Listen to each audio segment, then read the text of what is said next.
Lucifer means Lightbringer presents The Mythical Astronomy of Ice and Fire. The Bloodstone Compendium. Chapter 3. Waves of Night and Moonblood.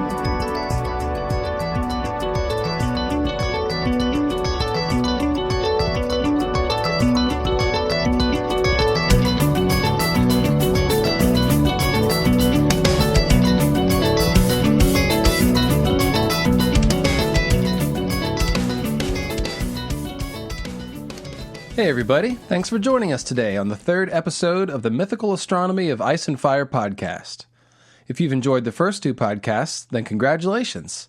You're a fan of symbolism like myself, or at least you're well on the way to becoming so. Now, as much as I enjoy the symbolic evidence, and I do enjoy it, in order to make any sense of it, you always have to corroborate potential conclusions with hard evidence and common sense, and I hope I'm doing a good job of this so far. The symbolism can get a little abstract, so it's important to keep it grounded in the story and the characters. And again, I hope I'm doing an adequate job of accomplishing this.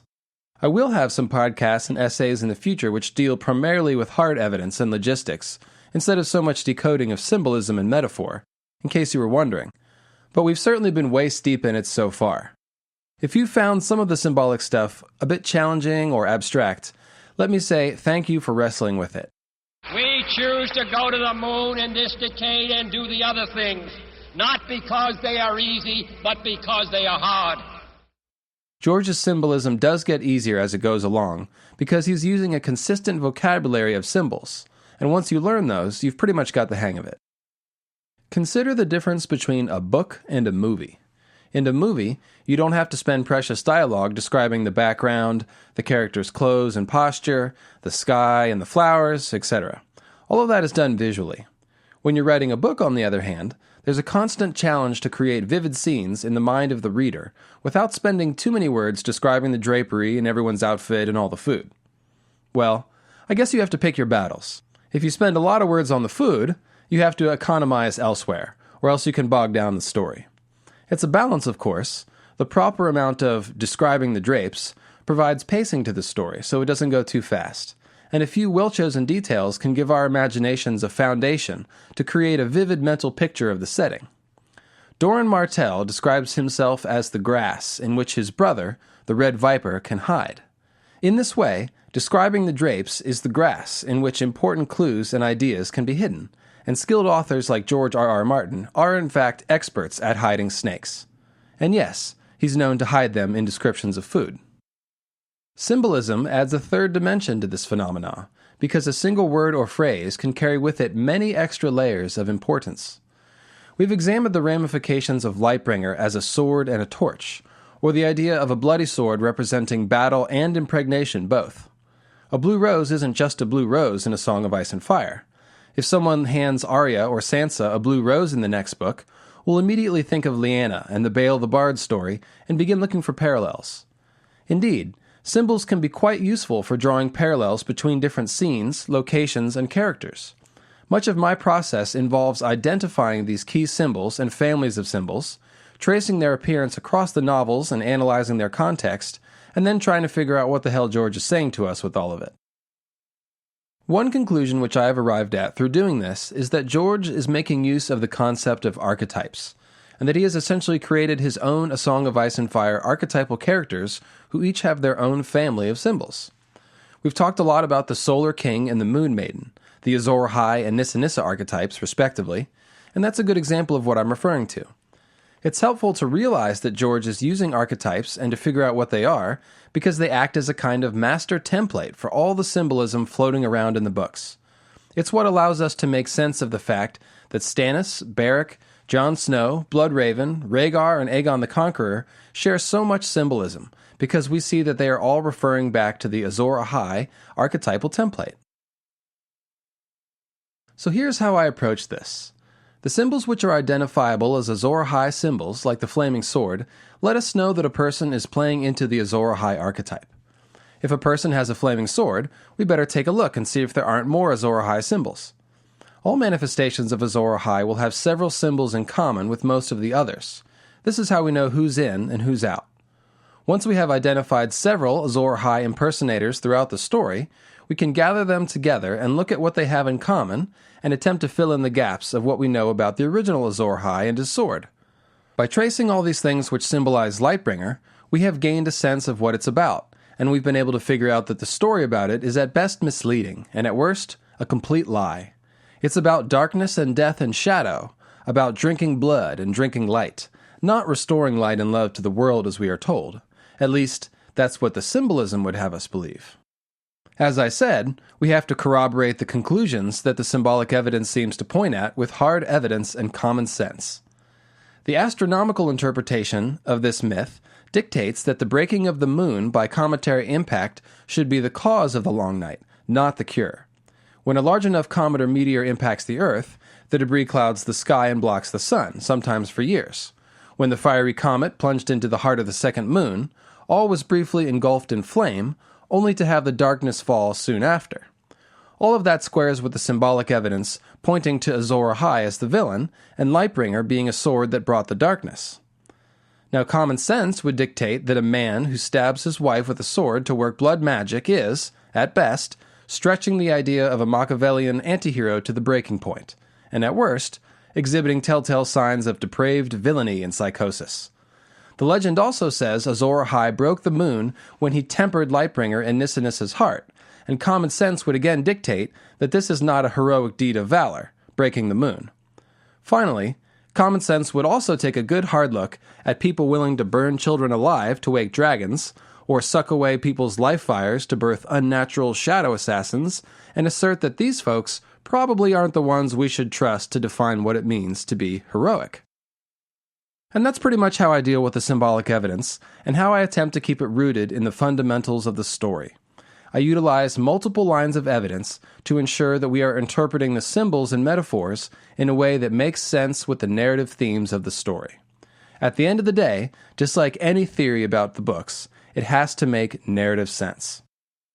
I hope you've enjoyed our little meta discussion here. So far I've just been charging ahead with heavy symbolic analysis without really explaining why I think this is a viable way to analyze the novels, and I wanted to take a moment to do so. I want you to have as much confidence as possible in my methodology, and failing that, at least you can understand my approach. If you're one who puts less stock in the symbolic evidence and comparisons of specific language, God bless you, you tough cookies you, then hopefully I am providing enough other kinds of corroborating evidence to convince you to give the ideas consideration. With that said, let's continue with our quest to find the truth of the Bloodstone Emperor Azor Ahai and Lightbringer. In the last installment, we listed all of the mythical associations of Bloodstone, also called heliotrope, and began to explore each one, correlating each property or association of Bloodstone to an aspect of the Long Night Moon catastrophe, remembered as the Forging of Lightbringer. The premise is simple. George gave us the story of a Dark Lord who supposedly caused the Long Night, and he named him the Bloodstone Emperor. So I looked up the associations of Bloodstone, and they seemed to match everything that I was already discovering about the Long Night and Azor Ahai. I found that Bloodstone's proper name is heliotrope, from the Greek words meaning sun and to turn. That's interesting by itself, because these two names given the stone immediately associate it with blood and the sun. In other words, blood and fire. We know that the two key elements of Lightbringer are blood and fire, blood sacrificed to light it on fire, to be exact, and we've seen that the comet is described as a bleeding star or a burning star, and also that the terrible red of the comet is the red of blood and flame and sunsets. Similarly, the moon meteors are coated in moon blood and then burnt by the sun as they drink the sun's fire. Blood and fire. As you can see, Bloodstone, or heliotrope, makes a great analog to the concepts George seems to want to work with for Lightbringer and objects which symbolize Lightbringer, like meteors and dragons. Because comets are basically flying stones, the idea of the red comet as a bleeding star really matches well with the idea of a bloody stone. And in this way, we can see that the myth of the Bloodstone Emperor causing the long night is a nice parallel to the red comet, a bleeding stone, causing the long night. We've already covered several of the specific mythical associations of Bloodstone and heliotrope. We took a look at the magical properties of Bloodstone as the warrior's stone and as a stone used in magical warfare between the ancient sorcerers of Egypt and Sumeria, which fits well with the idea of the Bloodstone Emperor worshipping the Black Stone and working dark magic. We saw that it's associated with aiding astral travel and communication with the celestial realms, ideas which seem to manifest as the Bloodstone Emperor's creepy starry wisdom church that he started. We spent quite a bit of time discussing the idea of Bloodstone as a stone consecrated with the blood of a sacrificed god. In particular, the blood of the moon goddess, which coated the Bloodstone meteors. This idea is represented in the Azor Ahai myth by the idea of Nissa's blood coating Lightbringer as it took fire. We saw that Bloodstone is associated with causing lightning and thunderstorms, a reference to the firestorm of swords and the thunderbolt of the storm god in the Grey King myth. Finally, we examined Bloodstone's associations with blood, poison, and snake venom, and by doing so, we learned that the poisonous snake is one aspect of Lightbringer and the Black Bloodstone moon meteors. This also strengthens the identification of the magically toxic oily black stone as some kind of bloodstone, moon meteor stone itself, or perhaps stone burned black in the fiery explosion of a moon meteor impact.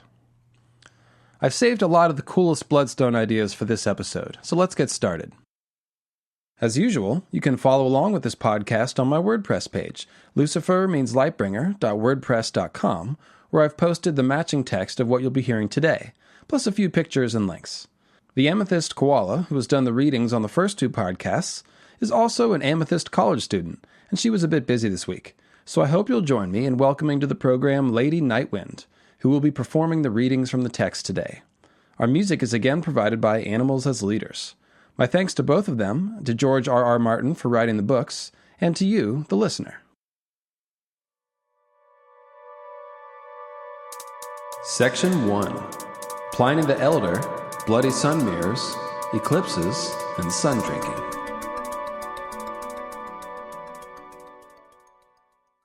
The name heliotrope, from the Greek word helios, meaning sun, and trepain, to turn, derives from the ancient belief that Bloodstone had the ability to bend and alter the sun's reflection. The source of this information is Pliny the Elder's Natural History. Heliotropium is found in Ethiopia, Africa, and Cyprus. It is of a leek green color streaked with blood-red veins. It has been thus named from the circumstance that, if placed in a vessel of water and exposed to the full light of the sun, it changes to a reflected color like that of blood, this being the case with the stone of Ethiopia more particularly. Out of the water, too, it reflects the figure of the sun like a mirror, and it discovers eclipses of that luminary by showing the moon passing over its disk. Based on this quote, which is probably the most well-known concerning Bloodstone and heliotrope, this section will discuss three main concepts: bloody sun mirrors, darkening or drinking the sun, and eclipses. All of these ideas kind of work together, as they all have to do with turning the sun in some way. The bloodstone submerged in water turns the color of the sun's reflection to that of blood, meaning it darkens the sun's light. Out of water, it reflects the sun like a mirror. Now Bloodstone is turning the sun's light by bending and refracting it, as a mirror does. Eclipses represent a darkening of the sun, and we see that Bloodstone can not only darken the color of sunlight, but also discover eclipses. And that would be turning the sun by turning it dark. All three of these concepts also describe qualities and actions of the Bloodstone moon meteors. That's the whole point of talking about them, of course. First, Bloodstone is a sun mirror, a stone which reflects the light of the sun. That makes for a great correlation with the moon itself, which only shines with reflected sunlight. After the moon kisses the sun and explodes, its meteor children drank the fire of the sun, which also speaks of the sun shining onto the Bloodstone. Next we have the association with eclipses. This idea is pretty simple. In order for the moon to be perceived as wandering too close to the sun, and in order for the comet to look connected to the sun and thus creating the image of a sun holding a comet sword, we need an eclipse alignment at the moment of impact. Thematically, too, the moon explosion blots out the sun, eclipsing it for the duration of the long night. We talked about the idea of the Bloodstone Emperor representing the darkened Solar King and the Lion of Night. Just as Azor Ahai becomes the Bloodstone Emperor by destroying the moon, the actual sun becomes a darkened sun when the moon explodes and hides its face.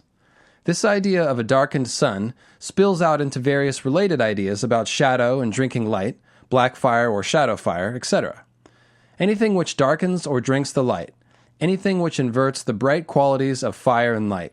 These ought to put us in mind of the Bloodstone Emperor Azor Ahai, Lightbringer the Black Sword, and the Bloodstone moon meteors. The third idea, the submerged bloodstone darkening the sun's light to the color of blood, seems like a good fit with the notion of a bloodstone moon meteor which drinks the sun's fire and then lands in the ocean. The bloodstone is said to darken the sun's reflection to the color of blood, and since we are dealing with black blood instead of red blood when we speak of the moon's fire transformation, we get stones covered in black blood instead of red. Now, to really fit this description, our black bloodstones need to be submersed in water. This would take the form of the island-drowning sea dragon, which the Grey King supposedly slew, I believe. If falling meteors can be perceived as dragons, then a meteor which falls into the sea and triggers tsunamis would make an excellent sea dragon. The island-drowning aspect of the sea dragon story makes a lot of sense, since this legend comes to us from people who live on islands, which probably used to be connected to the mainland. A large moon meteor impact anywhere near the Iron Islands would probably produce horrible tsunamis which would wash over the entire area, likely killing thousands and reshaping the land. It's the kind of event which would absolutely be remembered in local myth, as the sea dragon Naga certainly is. This deadly flood tide is associated with blood on two counts.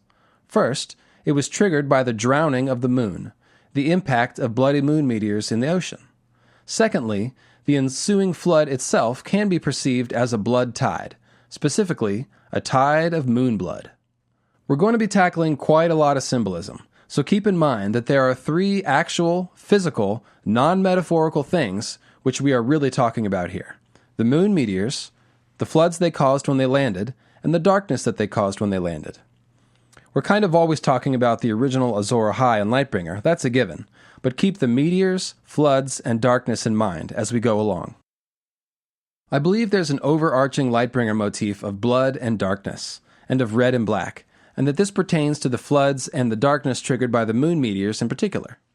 It appears in three slightly different forms: the black and bloody tides, the waves of night and blood, and streaks of red fire and rivers of black ice. In the process of showing the next several mythical associations of heliotrope and bloodstone, we will tackle these three symbolic motifs, and we will try to learn about the meteors, the floods, and the darkness, because that's what Lightbringer has to offer us.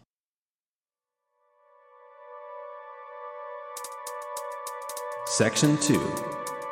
The Dark Tide of the Moon.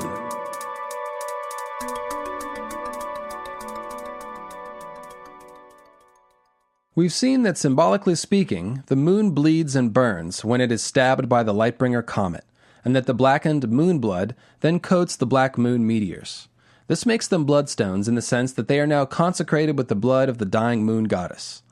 Lyanna's bed of blood symbolizes this perfectly.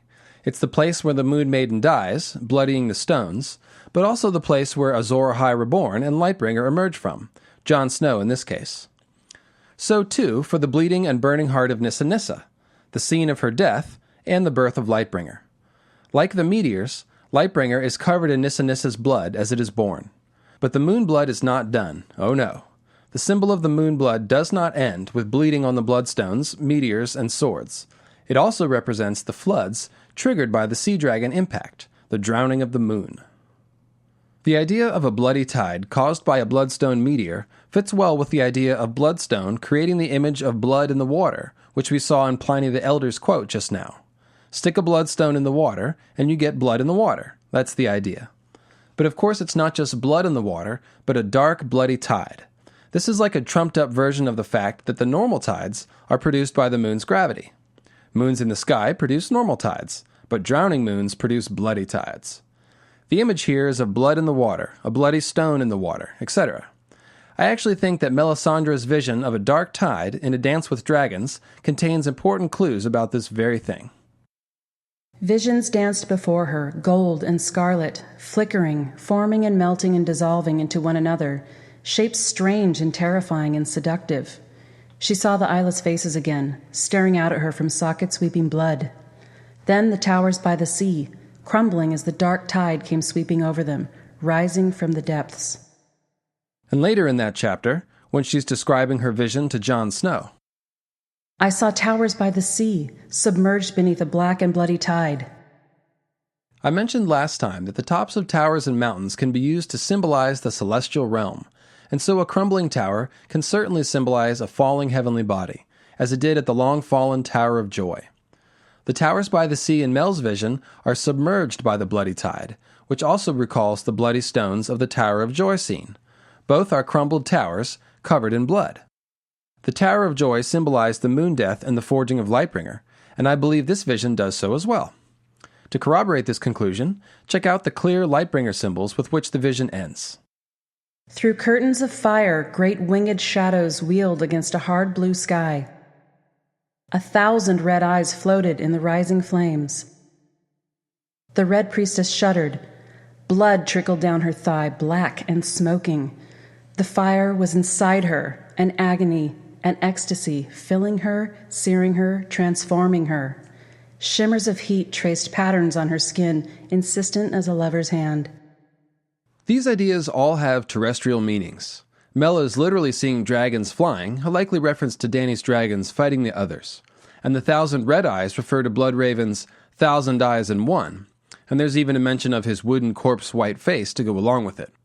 But these ideas also have celestial meanings as well.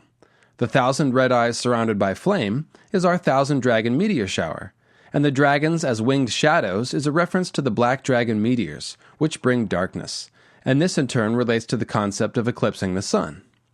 The black blood and fire inside someone are flashing red lights indicating fire transformation, which refers to both literal fire transformation as Mel undergoes here and Beric does elsewhere, as well as the more symbolic fire transformation of the moon. The agony and ecstasy language is a specific call-out to Nissa Nissa's cry of anguish and ecstasy, and the fire which is like a lover implies the procreative side of the Lightbringer myth. We've covered these ideas before, and I point them out here just to firm up the conclusion that this vision is indeed talking about the forging of Lightbringer. Even better, Mel begins the vision by wishing for one more glimpse of Azor Ahai, and ends it by musing, I pray for a glimpse of Azor Ahai, and R'hllor shows me only snow. Having established this vision as a Lightbringer metaphor, let's go back to the beginning, where we see the skulls weeping blood and the black and bloody tide rising from the depths and sweeping over the crumbling towers by the sea. In addition to the idea that the tops of towers and mountains can be used to symbolize the celestial realm, I would suggest that the tops of people, heads and crowns, can serve the same purpose. Decapitation or throat slitting can therefore symbolize the fall of a moon or heavenly body. This also fits with the idea of the sun and moon sometimes being perceived as heads with faces, both in A Song of Ice and Fire and in the real world. The sun and moon are like very, very tall people with invisible bodies, in other words. The eyeless skulls in Mel's vision, therefore, would seem to symbolize dead and fallen heavenly bodies, which would be our fallen moon and the bloodstone meteors that came from the moon. Their sockets weep blood, suggesting that the black and bloody tide in this vision is coming from the eyes of the skulls. This would also seem to put the skulls in the position of moon meteors. When they land as sea dragons, the dark tide rises from the depths. That's our long night tsunami. It's a flood that is symbolically perceived as blood because it came from the death of the moon, and is triggered by the bloodstone moon meteors. If those 1,000 red fiery eyes can be meteors, then the eyeless skulls also speak of a moon with its eyes torn out. The idea of the sockets weeping blood also speaks of the blood tide coming from the moon itself, since a single decapitated skull can represent the dead moon.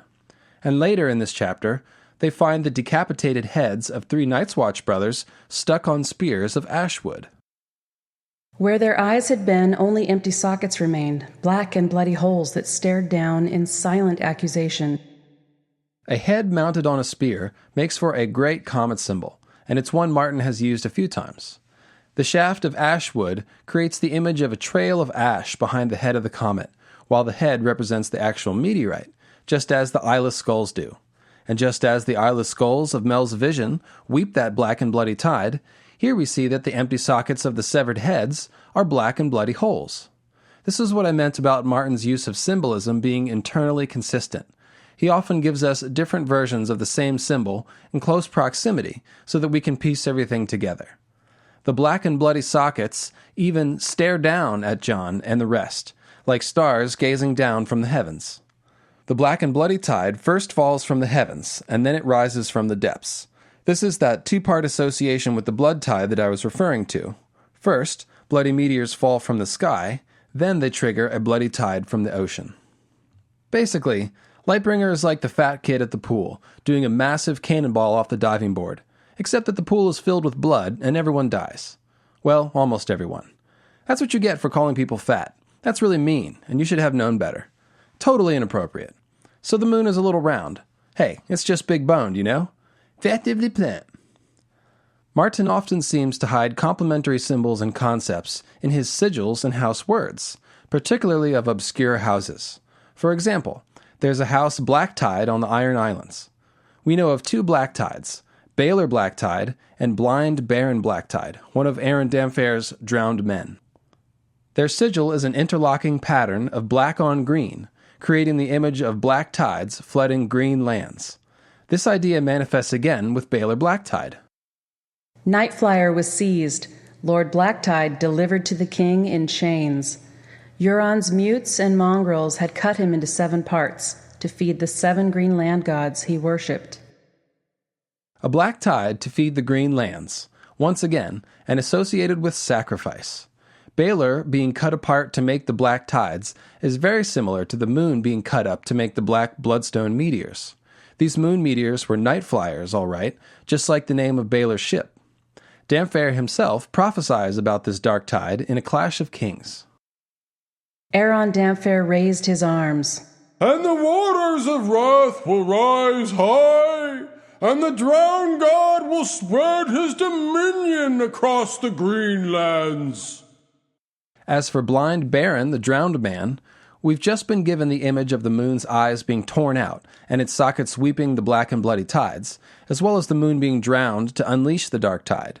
And here we see a drowned, blinded man who is a black tide. We've seen eyes weeping tears of blood in a well-known scene, of course, and that was Lyanna's statue weeping blood in one of Eddard's dreams. And that brings us right back to the Tower of Joy once again, yet another parallel between it and Mel's vision of the black and bloody tide. Both have the bloody stones and crumbling towers, as well as Jon Snow, who was almost certainly born at the Tower of Joy in Lyanna's bed of blood, and who appears to Mel in her vision when she seeks Azor Ahai. The fact that Lyanna, the dying moon maiden, is associated with tears of blood strengthens the idea that the eyeless skulls weeping blood represent the bloody moon meteors, the corpse of the dead moon goddess. The parallels between this vision and the Tower of Joy are a good indication that Mel's vision also refers to the moon's death and the forging of Lightbringer. And indeed, the idea of the Bloodstone meteors triggering a black and bloody tide which rises from the depths is exactly what we are looking for, according to my premise that George is working with Pliny's notion about submerged bloodstones creating bloody water. As a follow-up to the idea of skulls as meteor symbols, I'd like to point out that Melisandre repeatedly sees the skulls surrounding Jon Snow, who is of course a Dark Solar King figure. He's Azor Ahai reborn, and his servants are the deadly meteors, his dragons woken from stone, and so they surround him. The flames crackled softly, and in their crackling she heard the whispered name, Jon Snow. But the skulls were here as well. The skulls were all around him. And then again, later in that same chapter. Skulls, 1,000 skulls, and the bastard boy again, Jon Snow. Of course, the meteor shower is often depicted as 1,000 of something, or some version of that. It was 1,000,000 dragons in the Carthene myth, and occasionally it's 10,000 of something, but 1,000 is the most common. So what we are seeing here is the dark solar dragon surrounded by his 1,000 skull meteor children. The same motif is repeated in the very same vision with Bloodraven, who appears as a corpse face surrounded by 1,000 fiery red eyes. I've mentioned that Bloodraven seems to be playing into the Bloodstone Emperor Azor Ahai archetype, and we'll continue to explore the ramifications of this in the future. But for now, I just want to point at the consistent groupings of symbols. Jon Snow surrounded by his 1,000 fiery or bloody skulls, and Bloodraven surrounded by his 1,000 red fiery eyes.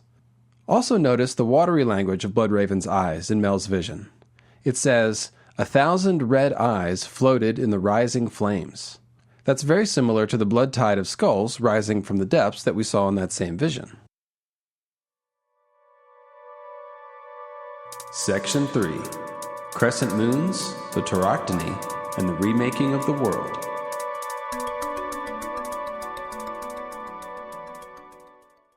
The dark tide can come from eyes and eyeless sockets, but it can also come from decapitation, as is implied by the bodiless skulls as symbols of the dead moon and its moon meteor children.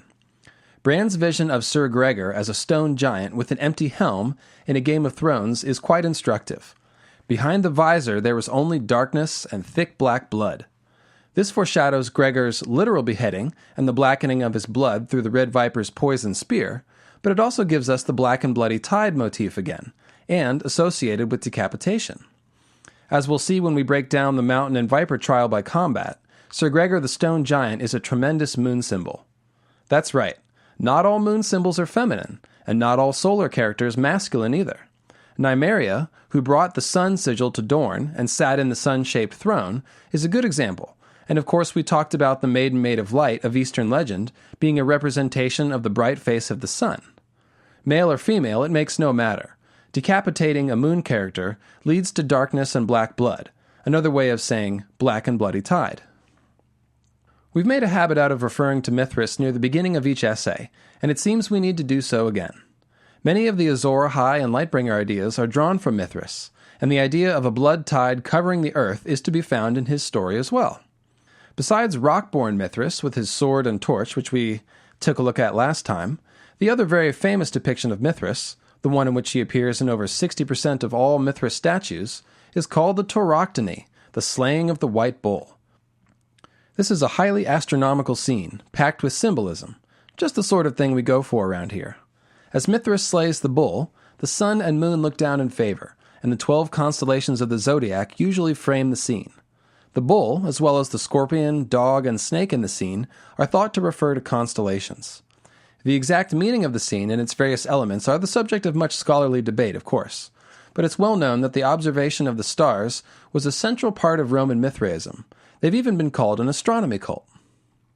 Here are the important parts of the Tauroctony, the ones which pertain to Lightbringer's forging and Azor Ahai's rebirth. First, Mithras looks away from the bull as he cuts its throat, because the bull is a friend to Mithras and actually represented a part of Mithras himself, just as Ghost the White Direwolf is a part of Jon. Yes, this is somewhat ominous. Mithras has to kill the bull to be reborn, and the bull's blood represents the life-giving force, bringing life to the earth. The blood is sometimes depicted as ears of wheat to indicate the bounty of the harvest. The blood of the sacrificed bull renews the world and allows Mithras to be reborn. There are other myths involving the slaying of a great monster, sometimes a dragon or serpent, that brings a global flood which transforms the world. But we know George is already drawing on Mithras lore, so I suspect this might have been the place where he got the notion of symbolizing the flood as a blood tide. Unfortunately, where Mithras is a solar king, Azor Ahai is an inverted solar king, and so the blood tide unleashed when he sacrificed the moon did the opposite of renewing the world and bringing life. It brought the long night, darkness, and death. The World Book speaks of the great empire of the Dawn legend and says that the world which survived the long night was, quote, a broken place where every tribe went its own way, fearful of all the others. There's a reference to this idea of remaking the world as Tyrion and Haldan Halfmaester overhear the preaching of the Red Priests in Selhoris, who say that Benero has decreed Daenerys to be Azor Ahai reborn, and that she was born from smoke and salt to make the world anew. I suppose that remaking the world can cut both ways, but I'm pretty sure Azor Ahai's remaking will involve a fair amount of blood and fire. So now let me share a bit of indigenous North American folklore concerning a comet remaking the world.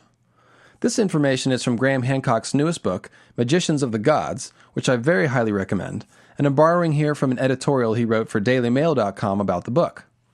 It turns out that in the real world, scientists have recently discovered evidence that the 1200-year mini-ice age known as the Younger Dryas, which lasted from 10,800 BCE to 9,600 BCE, might have been triggered by a comet impact over the North American ice sheet. A long night indeed. The comet seems to have broken apart and made multiple impacts along the northern ice sheets, destabilizing them.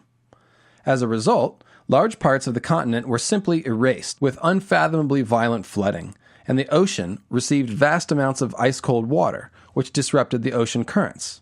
The atmosphere was also clouded with vaporized ice and tremendous amounts of debris. Stop me if you've heard this one before. The clouded sky and changed ocean currents kicked off a significant climate disruption, one which drove much of North America's megafauna to extinction. Essentially, George's long night triggered by a comet is a very compressed version of this chain of events triggered by the Younger Dryas Comet, as it's now being called. Now, it's nice to have science to tell us what happened 10,000 years ago, but the native peoples have seemingly kept alive stories of this event for that entire period of time. Again, stop me if this sounds familiar. I'm going to cite two in particular, but there are many, many similar stories spread all across North America. The Brule people of the Lakota Nation in modern southern-day South Dakota have a legend of a, quote, fiery blast that shook the entire world, toppling mountain ranges and setting forests and prairies ablaze. Even the rocks glowed red hot, and the giant animals and evil people burned up where they stood. The rivers overflowed their banks and surged across the landscape. Finally, the Creator stamped the earth, and with a great quake, the earth split open, sending torrents across the entire world until only a few mountain peaks stood above the flood. The Ojibwa people of the Canadian grasslands refer to a comet called the Long-Tailed Heavenly Climbing Star, which swept low through the skies, scorching the earth and leaving behind, quote, a different world. After that, survival was hard work. The weather was colder than before. Ojibwa shaman Fred Pine says, quote, it came down here once, thousands of years ago, just like a sun. It had radiation and burning heat in its tail. It was just so hot that everything, even the stones, were cooked. The giant animals were killed off. You can find their bones today in the earth. It is said that the comet came down and spread his tail for miles and miles. This legend gives us a good idea of the kind of damage a comet or meteor impact can have. They can literally set the entire sky on fire at temperatures that melt stone. They leave behind a different world when they visit the earth, just as Azor Ahai Reborn will remake the world, and just as the Long Night left behind a broken world. These descriptions could just as easily apply to the Long Night. However, if George had given us myths this clear, it would have been too easy, and so he's made it just a bit more obscure by doling out pieces of the disaster in separate legends. There's so much going on in the story that you don't really focus on the old folk tales, but when you line them up as we have done, and will continue to do, you can see a picture almost as clear as the quotes we just read. It might be something like this. The moon cracked open and the bleeding stars came down to earth like dragons and brought blood and flame everywhere they went, drowning islands and waking thunderous giants in the earth, hammering and breaking the world and blotting out the very sun. The cold that came after was unstoppable and killed everything that the burning stars had spared.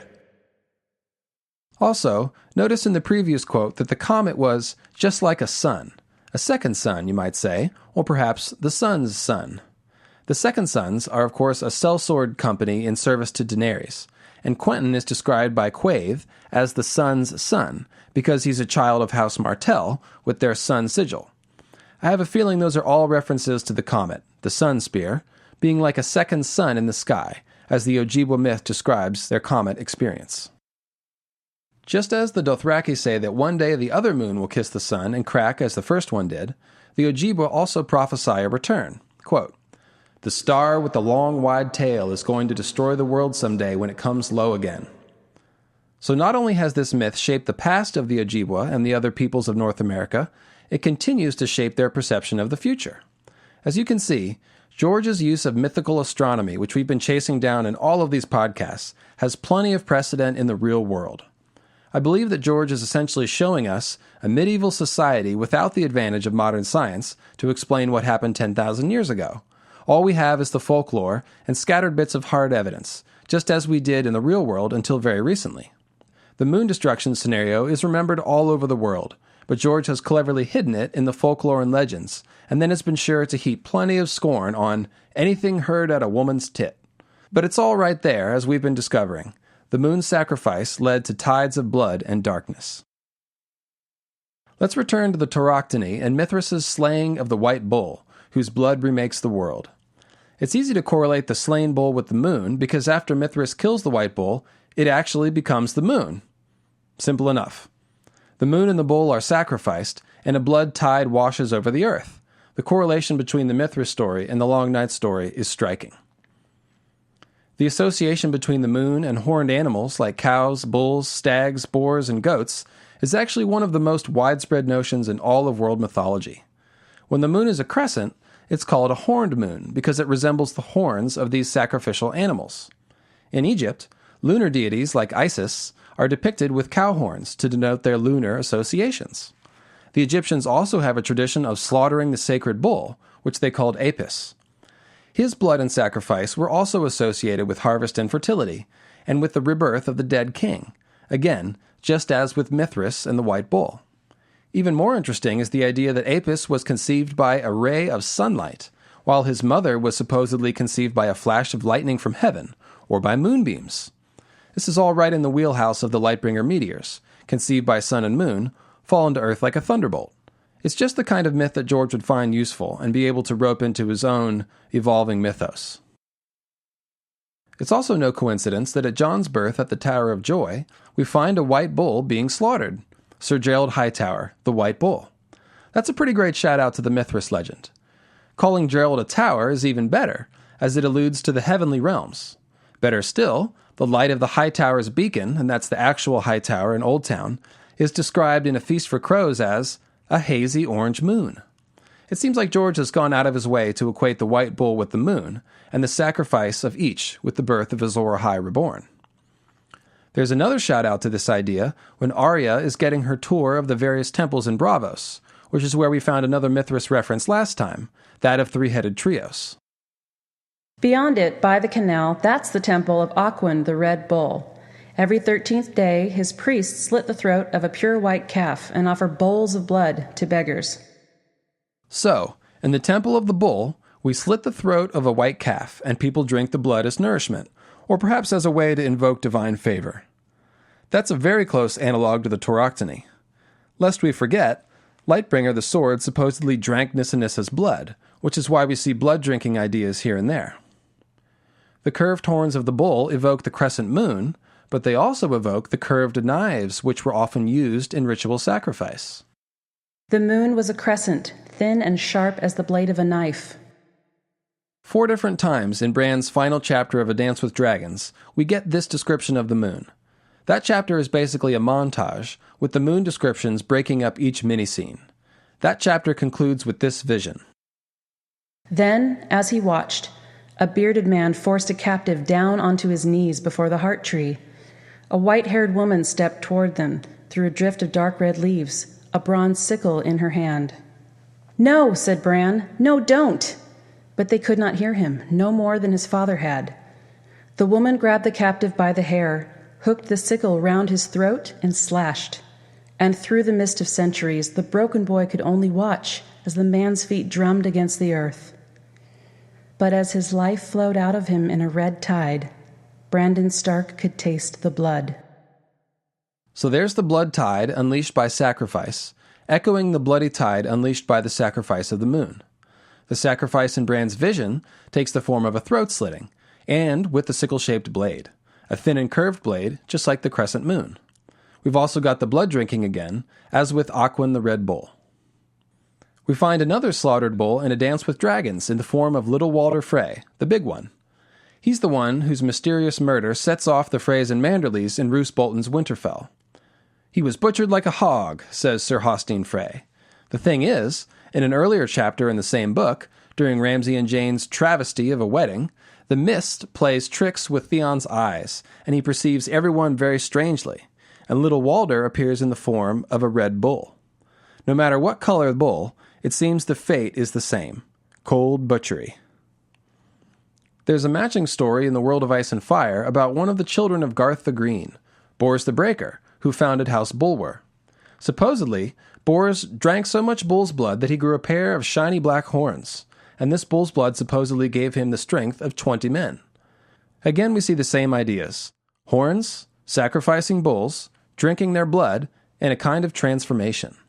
The shiny black horns, of course, put us in mind of the black dragonbinder horn that demands blood sacrifice to operate, which is entirely in keeping with the theme here. The tale of Bors the Breaker and House Bulwer creates a nice tie-in to Mel's Black and Bloody Tide and the decapitated heads on spears, with their black and bloody holes for sockets. Because one of those heads belongs to Blackjack Bulwer, descendant of Bors. That serves as a direct equation between the idea of a severed bull's head and a moon meteor, since the heads on spears represent the decapitated moon. Blackjack's eyeless head shows us a decapitated moon bull becoming a black and bloody moon meteor, in other words. Now, I don't know about you, but these clever little links between scenes with the same symbolism amuse me to no end. It's basically like a treasure hunt, to find all the links between the occurrences of the various motifs. So now, consider Jon Snow and the Azor Ahai archetype in general as a parallel to Mithras, which we've mentioned a few times. Mithras is a solar figure, just as Azor Ahai is, excepting that Azor Ahai is an inverted, dark solar figure.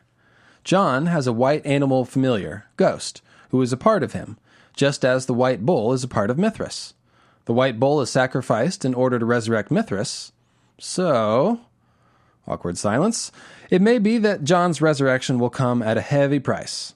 As a silver lining, however, I'll mention that Jon's spirit is expected to be stored inside of Ghost for a time before his body is resurrected, and when a warg's spirit does this, it begins to merge with the animal.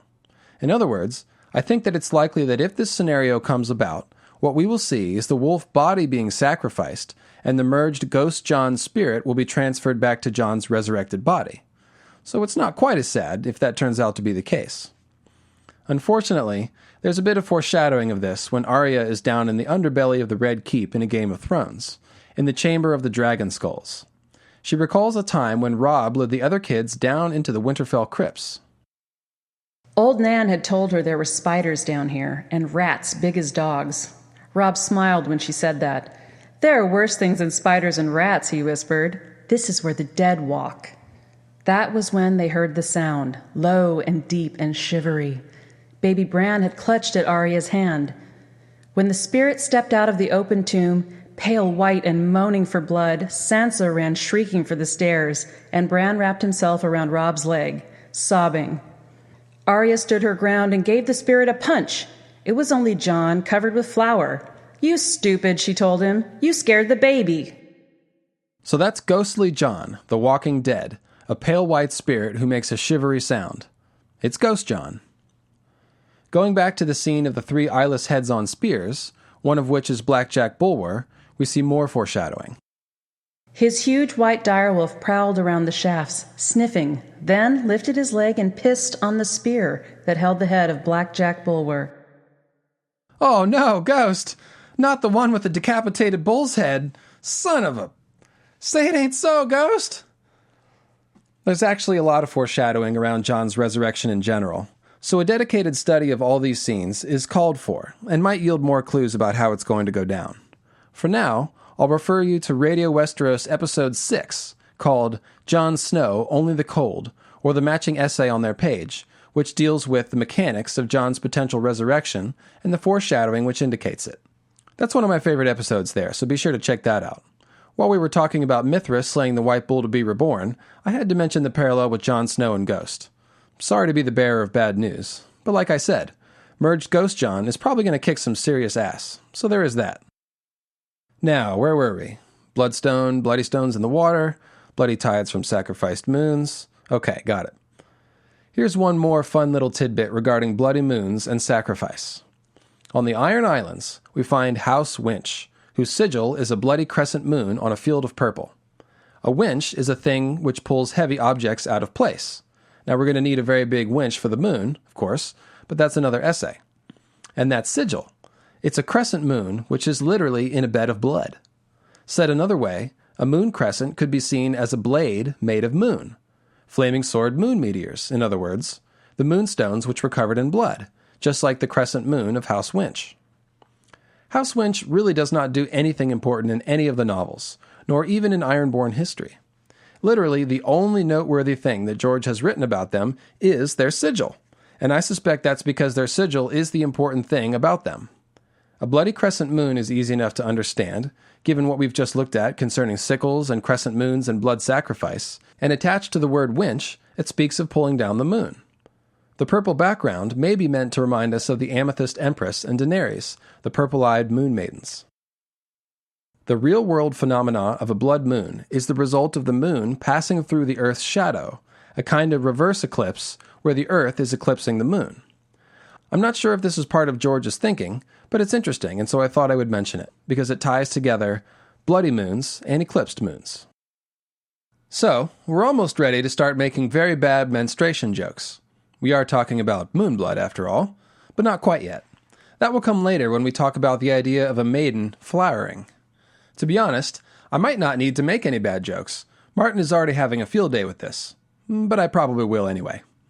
As it is, we can see why he chose to refer to a woman's monthly visitor as moonblood, as it makes for a useful metaphor to give us hints about the moon's sacrifice during the long night.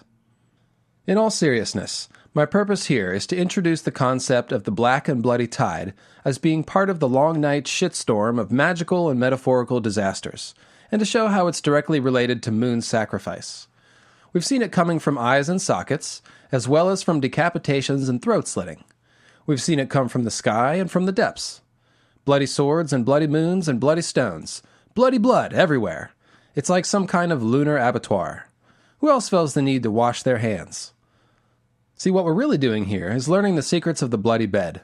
This is what Melisandre had to go through. Tons of bloody symbolism. I know I said I'd hold off on the moonblood jokes, but I'm serious. The bloody bed and the bed of blood are the same thing.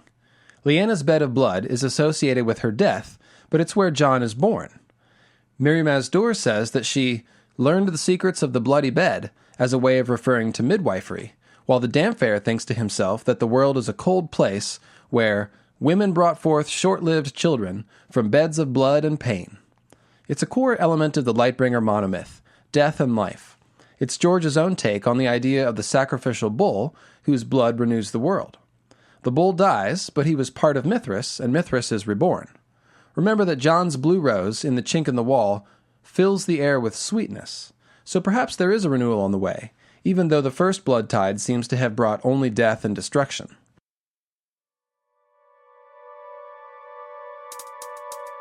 Section 4. Rivers of Ice and Darkness.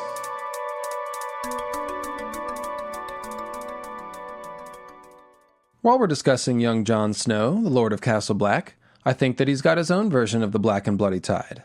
We discussed it last time, the red fire and black ice Jon thing, which is made up of two parallel scenes. His dream of being armored in black ice and wielding a burning red sword, and this optical illusion which appears in the cracks in the wall at sunset. Jon Snow turned away. The last light of the sun had begun to fade. He watched the cracks along the wall go from red to gray to black, from streaks of fire to rivers of black ice. Down below, Lady Melisandre would be lighting her night fire and chanting, "Lord of Light, defend us, for the night is dark and full of terrors." "Winter is coming," Jon said at last, breaking the awkward silence. "and with it the White Walkers. The wall is where we stop them. The wall was made to stop them, but the wall must be manned." I interpreted the astronomy of this scene as follows. Streaks of red fire turning to black ice as the sunlight disappears and people talk of White Walkers and defending the wall is a representation of red fiery meteors streaking down to land and causing massive floods during the long night. As you can see, that sequence fits very much with the Black and Bloody Tide ideas, and I think it supports the idea that the rivers of black ice and the Black and Bloody Tide motifs do in fact refer to real floods. The rivers of black ice really sound like a flood. It might be portrayed as icy because one of the meteors impacted a glacier in the north, like with the Younger Dryas comet here on Earth. Or perhaps it's a cold flood simply because it came during the long night, which was a prolonged winter. Right after Jon has his dream of being armored in black ice and defending the wall with the burning red sword in A Dance with Dragons, we find this quote associating rotten ice, which is similar to black ice, with drowning. "If the wildlings uphold the terms of the bargain, all will go as you've commanded. And if not, it may turn to blood and carnage." "Remember, Tormund's people are hungry, cold, and fearful. Some of them hate us as much as some of you hate them. We are dancing on rotten ice here, them and us. One crack and we all drown.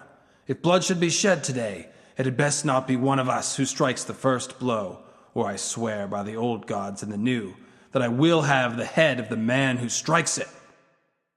So that's rotten ice, which leads to drowning, sandwiched by two mentions of bloodshed with the side of decapitation. Sounds delicious. Consider the idea of tears in regards to the appearance of red streaks of fire turning to rivers of black ice in the cracks in the wall. When the wall melts, as it does in this scene, it is said to weep. In other words, it is the tears of the wall which are the red streaks of fire and rivers of black ice. Now compare that to the idea of the moon crying tears of blood, which are manifested as the Bloodstone meteors and the blood tide. Either way, the tears become Lightbringer meteors. Even better, Ygritte tells Jon that the wall is actually made of blood, so we can also think of the wall's tears as tears of blood in a sense. Jon reinforces this by saying that one crack in the rotten ice means that it may turn to blood. I could actually do a whole section on tears. Alyssa's tears, frozen tears, the tears of lice, Lysa's tears, and Cat's tears, but I want to focus on the red fire and black ice right now. Those are the moon's tears, and they fall from heaven like streaks of red fire or like bleeding stars, and trigger rivers of black ice, the dark tide rising from the depths. And all this goes down as the last light of the sun fades. In other words, as the sun turns dark and the long night falls. So, Jon Snow, a manifestation of the Dark Solar King archetype, has his own black and bloody tide symbolism, from the black blood that the Black Brothers are said to have, to the streaks of red fire and rivers of black ice that we just examined. There's a match to be found in another Solar King, Khal Drogo. Drogo is Dany's sun and stars, of course, and like all Dothraki, he has those black eyes of night. This is from the night of their wedding, as they prepare to consummate the union, and therefore this scene represents the forging of Lightbringer, when the sun and moon had sexy time together. Drogo did not reply. His long, heavy braid was coiled in the dirt beside him. He pulled it over his right shoulder and began to remove the bells from his hair, one by one.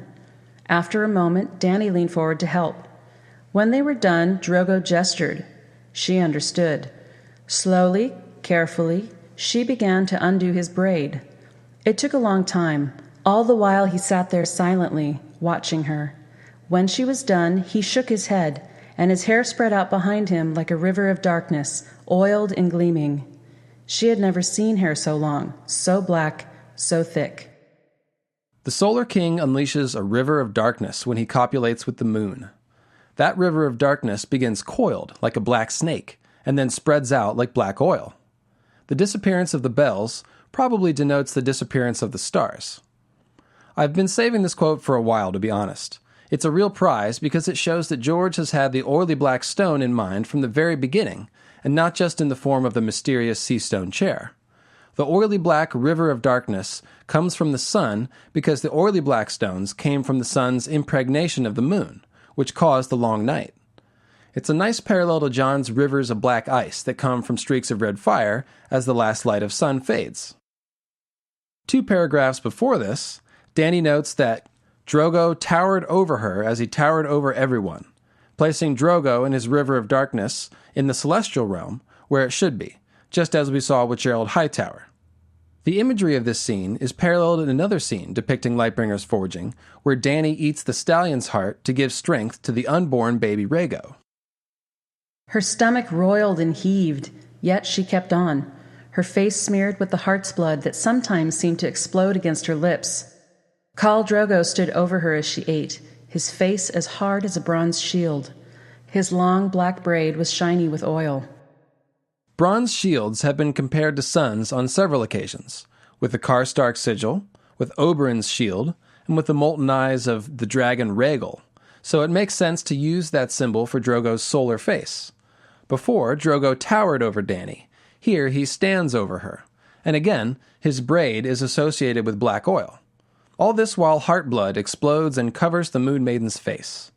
Dany will eventually wash this blood off by dipping herself into the blackest night waters of the womb of the world.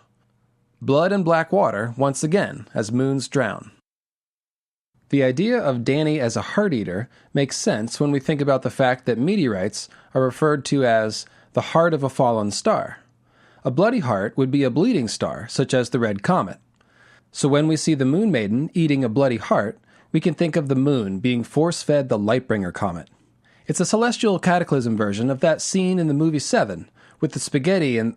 Okay, never mind, that was disgusting.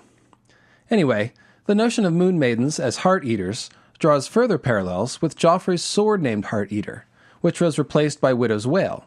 The name Widow's Wail seems to refer to Nissa-Nissa's cry of anguish and ecstasy, while Lightbringer was a heart eater, consuming Nissa-Nissa's heartblood. Eating the stallion's heart also makes Dany feel nauseous, just as the moon was sickened by the poisonous Lightbringer comet.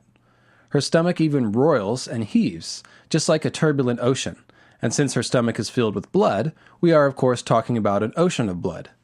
A couple of paragraphs before the quote we just cited, we read, Despite the tender mother's stomach that had afflicted her these past 2 moons, Dany had dined on bowls of half-clotted blood to accustom herself to the taste.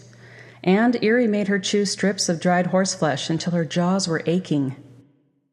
2 moons, you don't say. One of those moons was a mother who ate hearts and grew sick, so I've heard.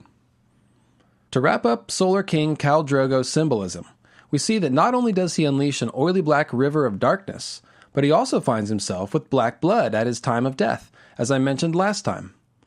Again we see the notorious black water and black blood motifs paired together, as well as the oil mixed in to create an association with the oily or greasy black stone.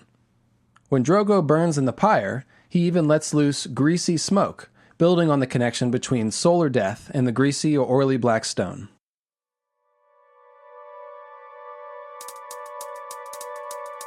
Section 5. Drinking the Light, Sunstone. I believe that the Black and Bloody Tide motif has a twin sister, and that's the sweet child known as Waves of Night and Blood. Those are the ones we saw in the steel of Oathkeeper and Widow's Wail, the 2 swords made from Ned's ice, Lightbringer symbol extraordinaire. The description of the steel, which seems to have 2 distinct layers, is as waves of night and blood upon some steely shore.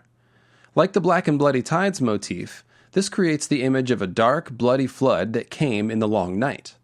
The fact that Oathkeeper and Widow's Wail are Lightbringer symbols suggests that the waves of blood and night were triggered by a moon meteor and by the red comet. That's the same message we came away with from Melisandre's vision, Black and Bloody Tides triggered by bloody meteors. That's also the same idea we came away with from the streaks of red fire turning to rivers of black ice, red meteors triggering black tides during the long night, which are associated with Lightbringer. That's why I introduced these 3 as parallel symbols, because they all tell the same story, which is Lightbringer's story. The parallels go a bit further than that, though, when we consider the concept of black ice. Black ice seems to, broadly speaking, refer to 3 general concepts: floods, when the black ice is in river form; comets, which are dirty balls of ice and rocky iron ore; and black swords, such as Ned's Valyrian steel sword Ice, which is nearly black, and which I've taken the liberty of nicknaming Black Ice. I've interpreted this to imply that Lightbringer was a kind of prototype for Valyrian steel, a black sword made from a black meteor which burned with red fire or black and red fire. These meteors also caused floods, which is why Jon's red fire black ice motif causes dark icy rivers which drown. Even his black armor implies drowning, because in A Storm of Swords, Dany dreams of melting warriors armored in ice with her dragons, which turns the Trident River into a torrent. It's just the same with Oathkeeper and Widow's Wail, whose waves of night and blood imply the dark tide. But they also have the black ice element, like Jon's symbols, because they are made from Ned's black ice sword. Black ice is a sword which creates waves of night and blood. I believe that's the message of Ned's sword and its children. Basically, these are the same symbols as Jon's red fire and black ice in a slightly different configuration. Jon's red fire once takes the form of a burning red sword, and the other time it streaks down and turns into the black ice, which directly implies that fiery sword meteors turned into black ice, meaning black steel. It also implies that fiery sword meteors turned into black ice, as in rivers of cold black water. If Oathkeeper and Widow's Wail are black swords that look like dark floods, then what we have here in the cracks in the wall is icy water which looks like fiery red swords turning into black icy floods. That's what I mean by the same set of symbols, swords, black ice, and dark floods, being arranged in slightly different configurations. As we can see, George is using the black ice motif to draw a connection between Oathkeeper and Widow's Wail's waves of night and blood and Jon's red fire and black ice. There can be no doubt that this Waves of Night and Blood language is important, because it's given to us 3 times. First, Tyrion sees Widow's Wail, and he says, "Waves of Night and Blood." And then later in the same scene, he picks up Oathkeeper, which he thinks of as a close cousin to the first, and muses that the 2 swords shared the same fine, clean lines and the same distinctive color, the ripples of blood and night. Later, when Jaime gives the sword to Brienne, the wording is, "Blood and black the ripples shone."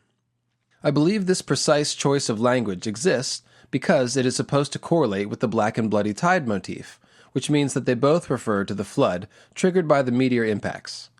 The match between "blood and black the ripples shone" and "black and bloody tides" is pretty freaking close, you have to admit. What's really cool about Oathkeeper and Widow's Wail is that they combine several different Bloodstone concepts in one package. The first is the blood consecration idea. Ned's ice was covered in Ned's blood. We are even specifically shown during the Siege of King's Landing that Sir Ilyn does not clean the blood off the blade after using it. So it seems we are supposed to think of ice as being soiled with sacrificial blood, like the Bloodstone meteors and Lightbringer itself.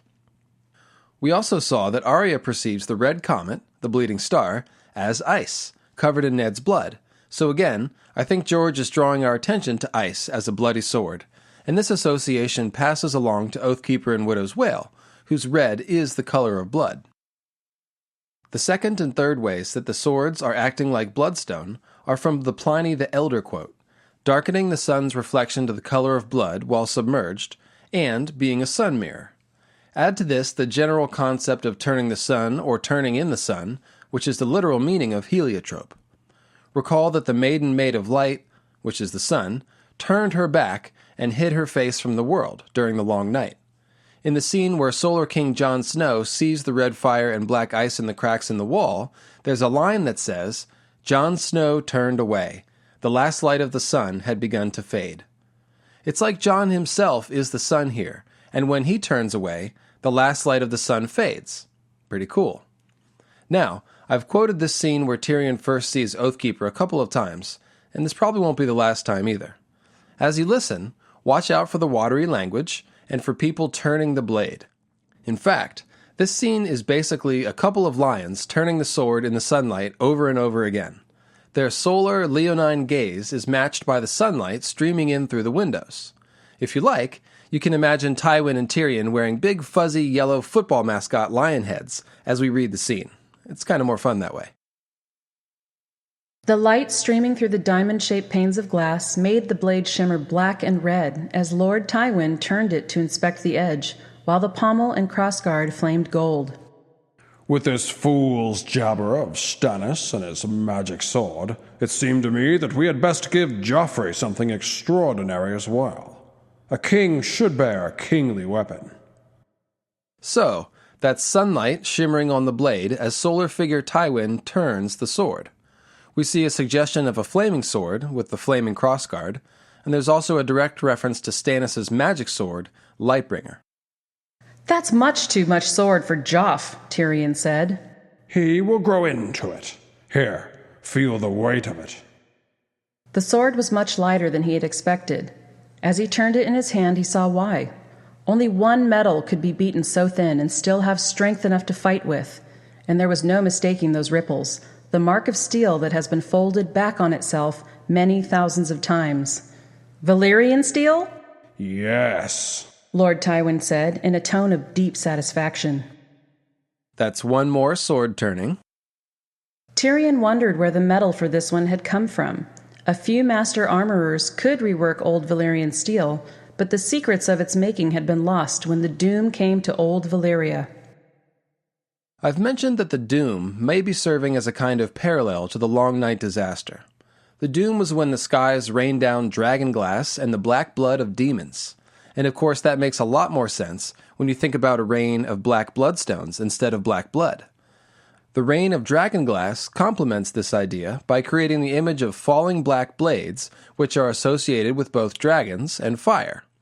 The Doom was also accompanied by walls of water 300 feet high, which probably drowned whole islands, to use a phrase we know. Since I am suggesting the waves of night and blood crashing upon some steely shore in these swords is referring to the floods triggered by moon meteors, I like the fact that the Doom, a story about floods and a rain of black blood and dragonglass, is mentioned right in the middle of this scene. This is, of course, another manifestation of the Storm of Swords motif, and again, there's a parallel to be found on the Iron Islands, where they sing old reaving songs like The Bloody Cup and Steel Rain. You know, all the classics. Time after time, we see these concepts paired together. The rain of swords or steel and the waves of blood, and the idea of a bloody cup gives us the blood-drinking connotation that we saw earlier with Aquin the Red Bull and Boris the Breaker, a connotation which of course originates with Lightbringer drinking Nissanissa's blood. Like I said, meteors, floods, and darkness. "The colors are strange," he commented as he turned the blade in the sunlight. Most Valyrian steel was a gray so dark it looked almost black, as was true here as well. But blended into the folds was a red as deep as the gray. The two colors lapped over one another without ever touching, each ripple distinct, like waves of night and blood upon some steely shore. "How did you get this patterning? I've never seen anything like it." There's our payoff quote, and once again, it's the same structure. Swords that bring blood and night. All of the watery imagery in this scene works to create the image of a submerged bloodstone. Just a minute ago, we saw the metaphorical tides of blood which symbolize sword-like meteors, and now we see the reverse, a sword that looks like waves of blood, and both symbols associated with Lightbringer. We also see another blade turning. That's 3 now, and this time it's turned in the sunlight specifically. And now the other payoff quote, which will introduce our next important concept. "Nor I, my lord," said the armorer. "I confess, these colors were not what I intended, and I do not know that I could duplicate them. Your lord father had asked for the crimson of your house, and it was that color I set out to infuse into the metal. But Valyrian steel is stubborn. These old swords remember, it is said, and they do not change easily. I worked 100 spells and brightened the red time and time again, but always the color would darken, as if the blade was drinking the sun from it. And some folds would not take the red at all, as you can see." So, it was colored a bright red, but that stubborn old sword absolutely insists on darkening the color to that of blood, just like a submerged bloodstone is supposed to do.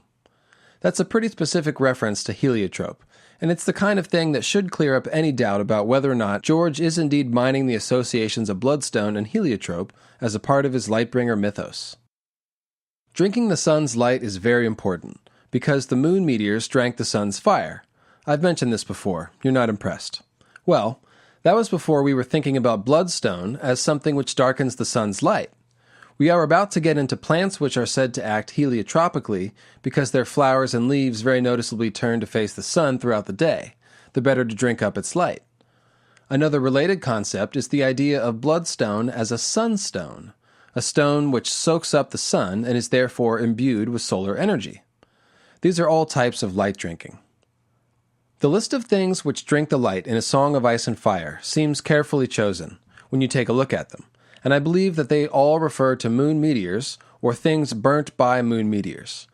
The moon drinks the sun's light and fire, and as a result, its moon meteor children are themselves sun drinkers. So either Lightbringer itself or things stabbed by Lightbringer should be expected to drink the light. Oathkeeper and Widow's Wail. Okay, we got that. Lightbringer symbols. The oily black stone of Ahai. It might be moon meteor stone, or it could be stone burnt black by the moon meteor impacts. Perhaps there's a nasty black moon meteor at the heart of the Shadowlands, whose poison is leaching into the very land and turning the stone black and greasy. Any of these ideas would fit the pattern. The stone of the pit beneath the Pyramid of Marine, which Viserion and Rhaegal are chained up in a dance with dragons. Walls and floor and ceiling drank the light. Scorched, he realized. Bricks burned black, crumbling into ash. Stone burnt by dragon fire fits in with the bloodstone meteors which drank the sun's fire. The House of the Undying from A Clash of Kings. Long and low, without towers or windows, it coiled like a stone serpent through a grove of black-barked trees whose inky blue leaves made the stuff of the sorcerous drink the Carthene called Shade of the Evening. No other buildings stood near. Black tiles covered the palace roof, many fallen or broken. The mortar between the stones was dry and crumbling. She understood now why Zero-Zoan Daxos called it the Palace of Dust. Even Drogon seemed disquieted by the sight of it. The black dragon hissed, smoke seeping out between his sharp teeth. "Blood of my blood," Drogo said in Dothraki. "This is an evil place, a haunt of ghosts and magi. See how it drinks the morning sun? Let us go before it drinks us as well." A stone serpent is a great comet symbol, and this stone serpent is heavily associated with shadow. To find it drinking the sun, the morning sun no less, is not a surprise. As a bonus, I'll mention that the Night's Watch brother called Stone Snake comes from the Shadow Tower, and the House of the Undying is literally a shadow tower, a tower which doesn't actually exist. Dany seems to climb up and up, only to run straight out after Drogon lights the place on fire. It's a shadow tower that's a stone snake, a pretty cool parallel. Renly's armor right before he's assassinated. This scene is too heavy to even get into in any kind of depth. I'm saving it for another day. But the long and short of it is that Renly's armor drinks the light right before he has his throat slashed by Azor Ahai's, quote, shadow sword, the shadow of a sword which was not there, which is, of course, Stannis' fake Lightbringer. As a victim of Lightbringer, he is the right man to drink the light. Sorry, Renly, you don't get a choice. After Renly's throat is cut, the blood washes over his armor like a dark tide and an evil flow, and then drowns out the green and gold, which are the colors of summer and life, of plants and sunshine. Renly's last word is cold. As this dark deed goes down, all the lamps in the tent go out. The tent was a magical castle alive with light right before, so the transformation is quite notable. Light drinking, Lightbringer the Shadow Sword, throat cutting, the dark blood tide, and then darkness and cold. Interestingly, there's a link between the light-drinking stone of the dragon's pit under the pyramid and Renly's armor. Renly's light-drinking green armor is described as, quote, a deep green, the green of leaves in a summer wood, while Rhaegal, the green and gold dragon, has, quote, scales of dark green, the green of moss in the deep woods at dusk, just before the last light fades. We'll revisit this idea when we turn the focus to Garth the Green and the Horn God archetype, a subject I am eager to get into. So as we can see from this list, the drinking the light or drinking the sun phrases are consistently used in a way which refers to the Lightbringer meteors, and I believe this is in accordance with Bloodstone as being a stone which darkens the sun, which drinks its light. Since it is one of the first basic facts we are given about the meteors, that they drank the fire of the sun, I think it's quite important. Essentially, I see this as a corroboration of the general premise of the last episode, that the Bloodstone Emperor Azor Ahai represents the inverted Solar King who brought the long night, and that Lightbringer is associated with shadow and darkness, with drinking the light instead of giving it off. Contrast the alive with light language applied to the sword Dawn with the idea of drinking the sun's light associated with Oathkeeper and Widow's Wail. Should we really expect Azor Ahai's sword to give off light? Not any kind of natural light, that's for sure. It should be light or fire that has been turned somehow. I can't help but think that the concept of black fire goes back to Lightbringer as well. All the symbolism between the black dragons and Lightbringer match, so I don't see why Azor Ahai's sword wouldn't light up with black and red flame. I've got my fingers crossed that Brienne's sun-drinking red and black sword might have a chance of doing the black fire thing. Perhaps the sword Blackfire itself, if it ever surfaces. Fingers crossed. To finish up on Oathkeeper and Widow's Wail, here are the ways in which these swords act like Bloodstone. They're consecrated in blood like Bloodstone. They turn in the sunlight like Bloodstone. They drink the sunlight like Bloodstone. They darken the sun's reflection to the color of blood like Bloodstone. And they imply a submersion in water as they darken the sun's reflection to blood, like Bloodstone. I believe this is good evidence in support of the ideas laid out so far concerning Bloodstone and Lightbringer, and that the waves of blood and night swords, which drink the light, are a part of the Lightbringer family of symbolism. And what a beautiful family it is. This also raises the possibility that Ned's sun-drinking black sword is literally made from Moon Meteor Stone. Perhaps it's the original Lightbringer of Azor Ahai, kept in the crypts of Winterfell for millennia until it could be passed off as Valyrian steel. Or perhaps the Valyrians sold Ned's ancestor Lightbringer by accident. Whoops!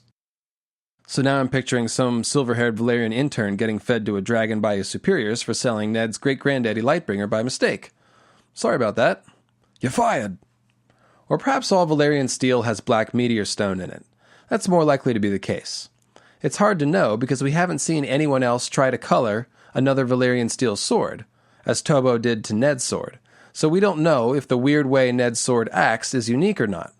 I'm going to do an in-depth episode focusing on Valyrian steel swords exclusively, and we'll take a detailed look at what exactly happens when ice is split and reforged, and see if we can't answer that question.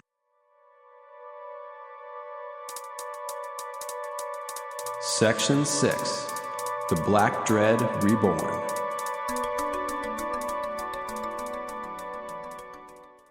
Compare the three bloody flood motifs that we've examined so far: the black and bloody tides, the waves of night and blood, and the red fire and rivers of black ice, to one of our other prime Lightbringer symbols, Drogon, and notice the tight correlations in the wording. The black dragon in Dany's dream, which represents Drogon, has scales, quote, black as night, wet and slick with blood, which matches the waves of night and blood language pretty much exactly. Drogon's egg, meanwhile, is called black as a midnight sea, like waves of night, in other words, yet alive with scarlet ripples and swirls. There's our waves of blood, and the whole thing speaks of a black and bloody tide from the sea. When Drogon's egg finally hatches, there are many uses of watery language to describe the fire, which I highlighted when we dissected that scene in the first podcast. Drogon's blood, of course, is black and burning. Aegon's dragons were named for the gods of old Valyria, she told her blood riders one morning after a long night's journey. Visenya's dragon was Vhagar, Rhaenys had Meraxes, and Aegon rode Balerion, the Black Dread. It was said that Vhagar's breath was so hot that it could melt a knight's armor and cook the man inside, that Meraxes swallowed horses whole, and Balerion, his fire was as black as his scales, his wings so vast that whole towns were swallowed up in their shadow when he passed overhead. The Dothraki looked at her hatchlings uneasily. The largest of her three was shiny black, his scales slashed with streaks of vivid scarlet to match his wings and horns. "Khaleesi," Aegon murmured. "There sits Balerion, come again." "It may be as you say, blood of my blood," Dany replied gravely, "but he shall have a new name for this new life." He is Balerion the Black Dread come again, and like Balerion, Drogon the Winged Shadow has that black fire shot through with red. Although this fire can still be bright when in a very dark place, such as the House of the Undying, where Drogon's fire is described as bright and hot, the general notion of fire which is black speaks of inverting the luminescent qualities of fire. In other words, drinking the light, darkening the sun's fire, etc. The House of the Undying example is the only time his fire is ever called bright. Every other time it's dark flame or black fire. As an aside, the idea that even the black fire of the Black Dragon can be bright in comparison to unnatural blue shadows like the Undying might suggest that Lightbringer, the evil black sword, could still be effective in fighting the others. This could be the potential redemption arc for Lightbringer, which I have mentioned a few times. Perhaps the idea is that we have to drink that blue starlight clean out of their bodies so that they melt into a little puddle. Drogon also matches other aspects of Bloodstone. Surprise, surprise. Such as the idea of Bloodstone being a sunstone, which is imbued with the power of the sun, due to all that sun drinking it's done, of course. The Carthene myth tells us that the dragon meteors drank the fire of the sun, and that is why they breathe flame. They've been imbued with solar power. Dark solar power, but still. Last time, we examined a couple of quotes that show that Lightbringer is imbued with the power of the sun. It's called "The Sun Made Steel" when Stannis unsheathes it at the wall, and Gren tells Jon that it glows like it had a piece of the sun inside it. Drogon, who is himself fire made flesh, has some similar quotes. She put her palm against the black egg, fingers spread gently across the curve of the shell.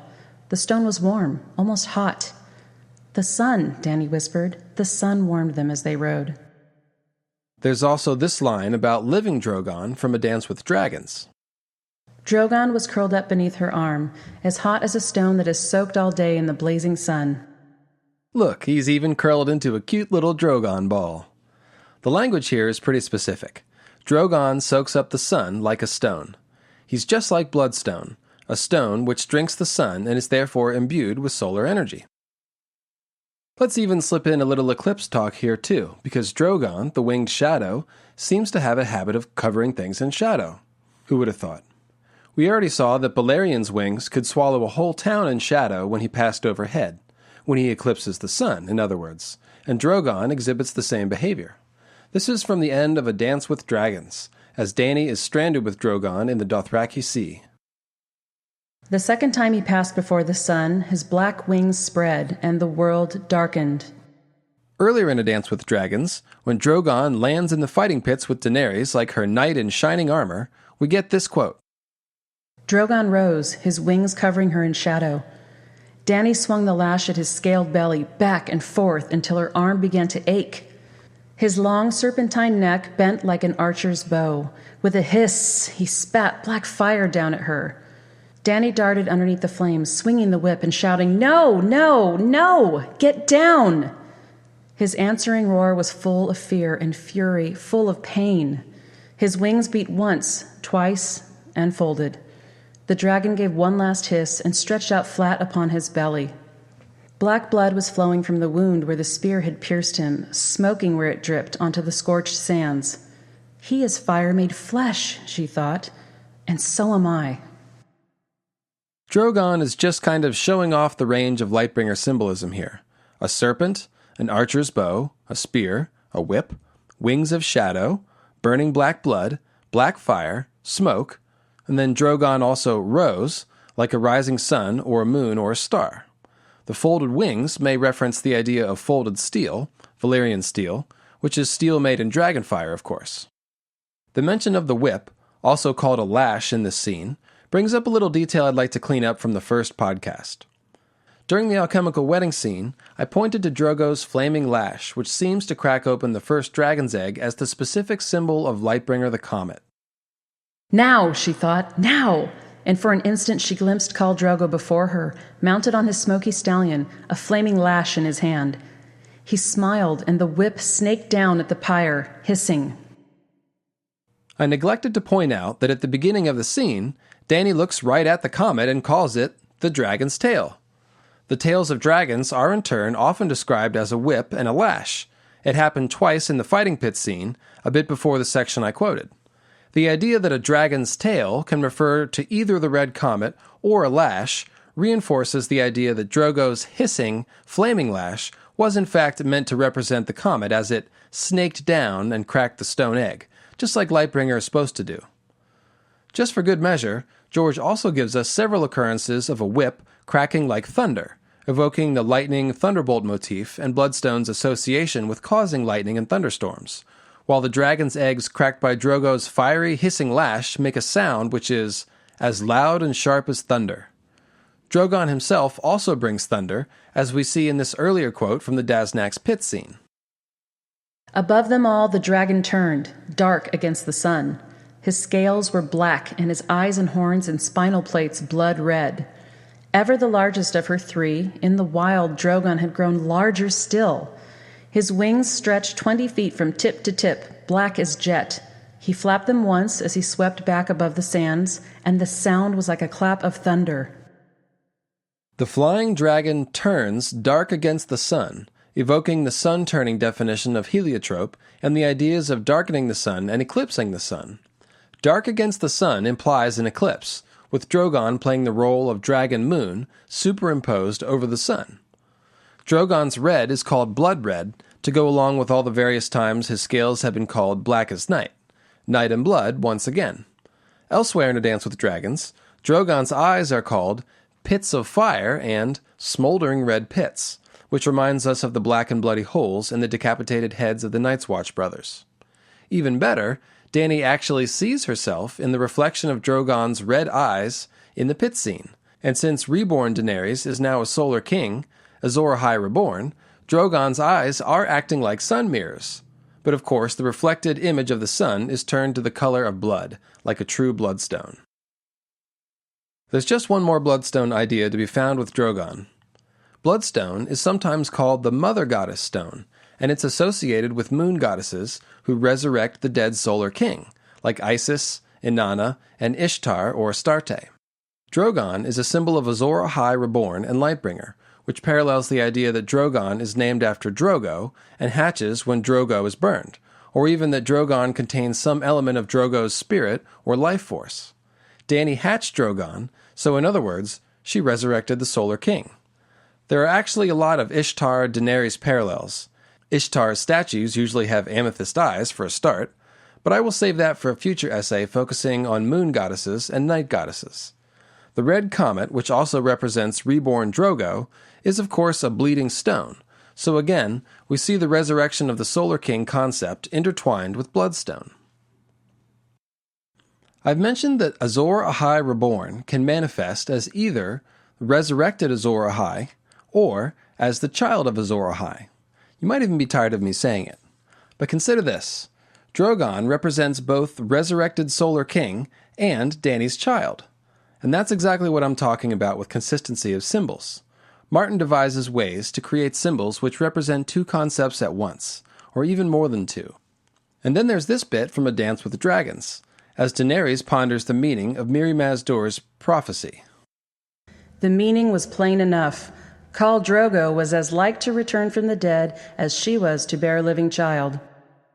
Khal Drogo returning from the dead and Dany bearing a living child would both represent Azor Ahai Reborn, just as Drogon represents both reborn Drogo and Dany's living child. All in all, we can see that Drogon is a Lightbringer symbol par excellence, and just like Oathkeeper and Widow's Wail, he's showing off many of the attributes of Bloodstone.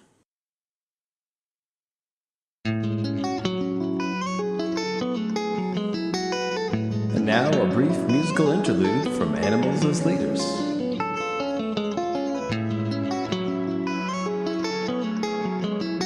Beam of light, sun and moon, shining beast, man and woman, I am passing through. Come outside among the people, I am light, gaze on me. Moon and darkness, sun and morning. Light is what I will on earth, along the Nile, among the people. I have traveled through the tomb, dark and lonely ground. I am here now, I have come, I see. In the underworld I embrace my Father. I have burned away his darkness. I am his beloved. I have killed the snake. I have given him meat. I walk in my sleep through earth and heaven. I have set the sky in two parts. I pass through. I wander the horizons. I have dusted my feet with earth. I have worn the skin of a black panther enchanted into the ears of children. I eat with my mouth. I chew with my jaw. I am a living God come forth. I am with the earth millions of years. The Egyptian Book of the Dead.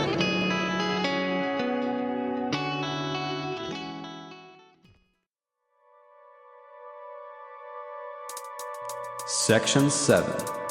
Dark Wings, Dark Stars.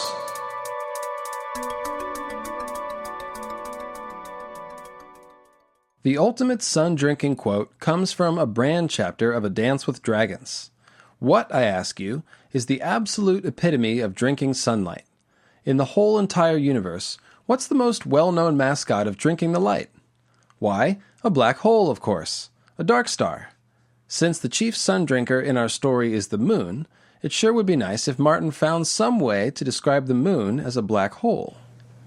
The moon was a black hole in the sky. Wolves howled in the wood, sniffing through their snowdrifts after dead things.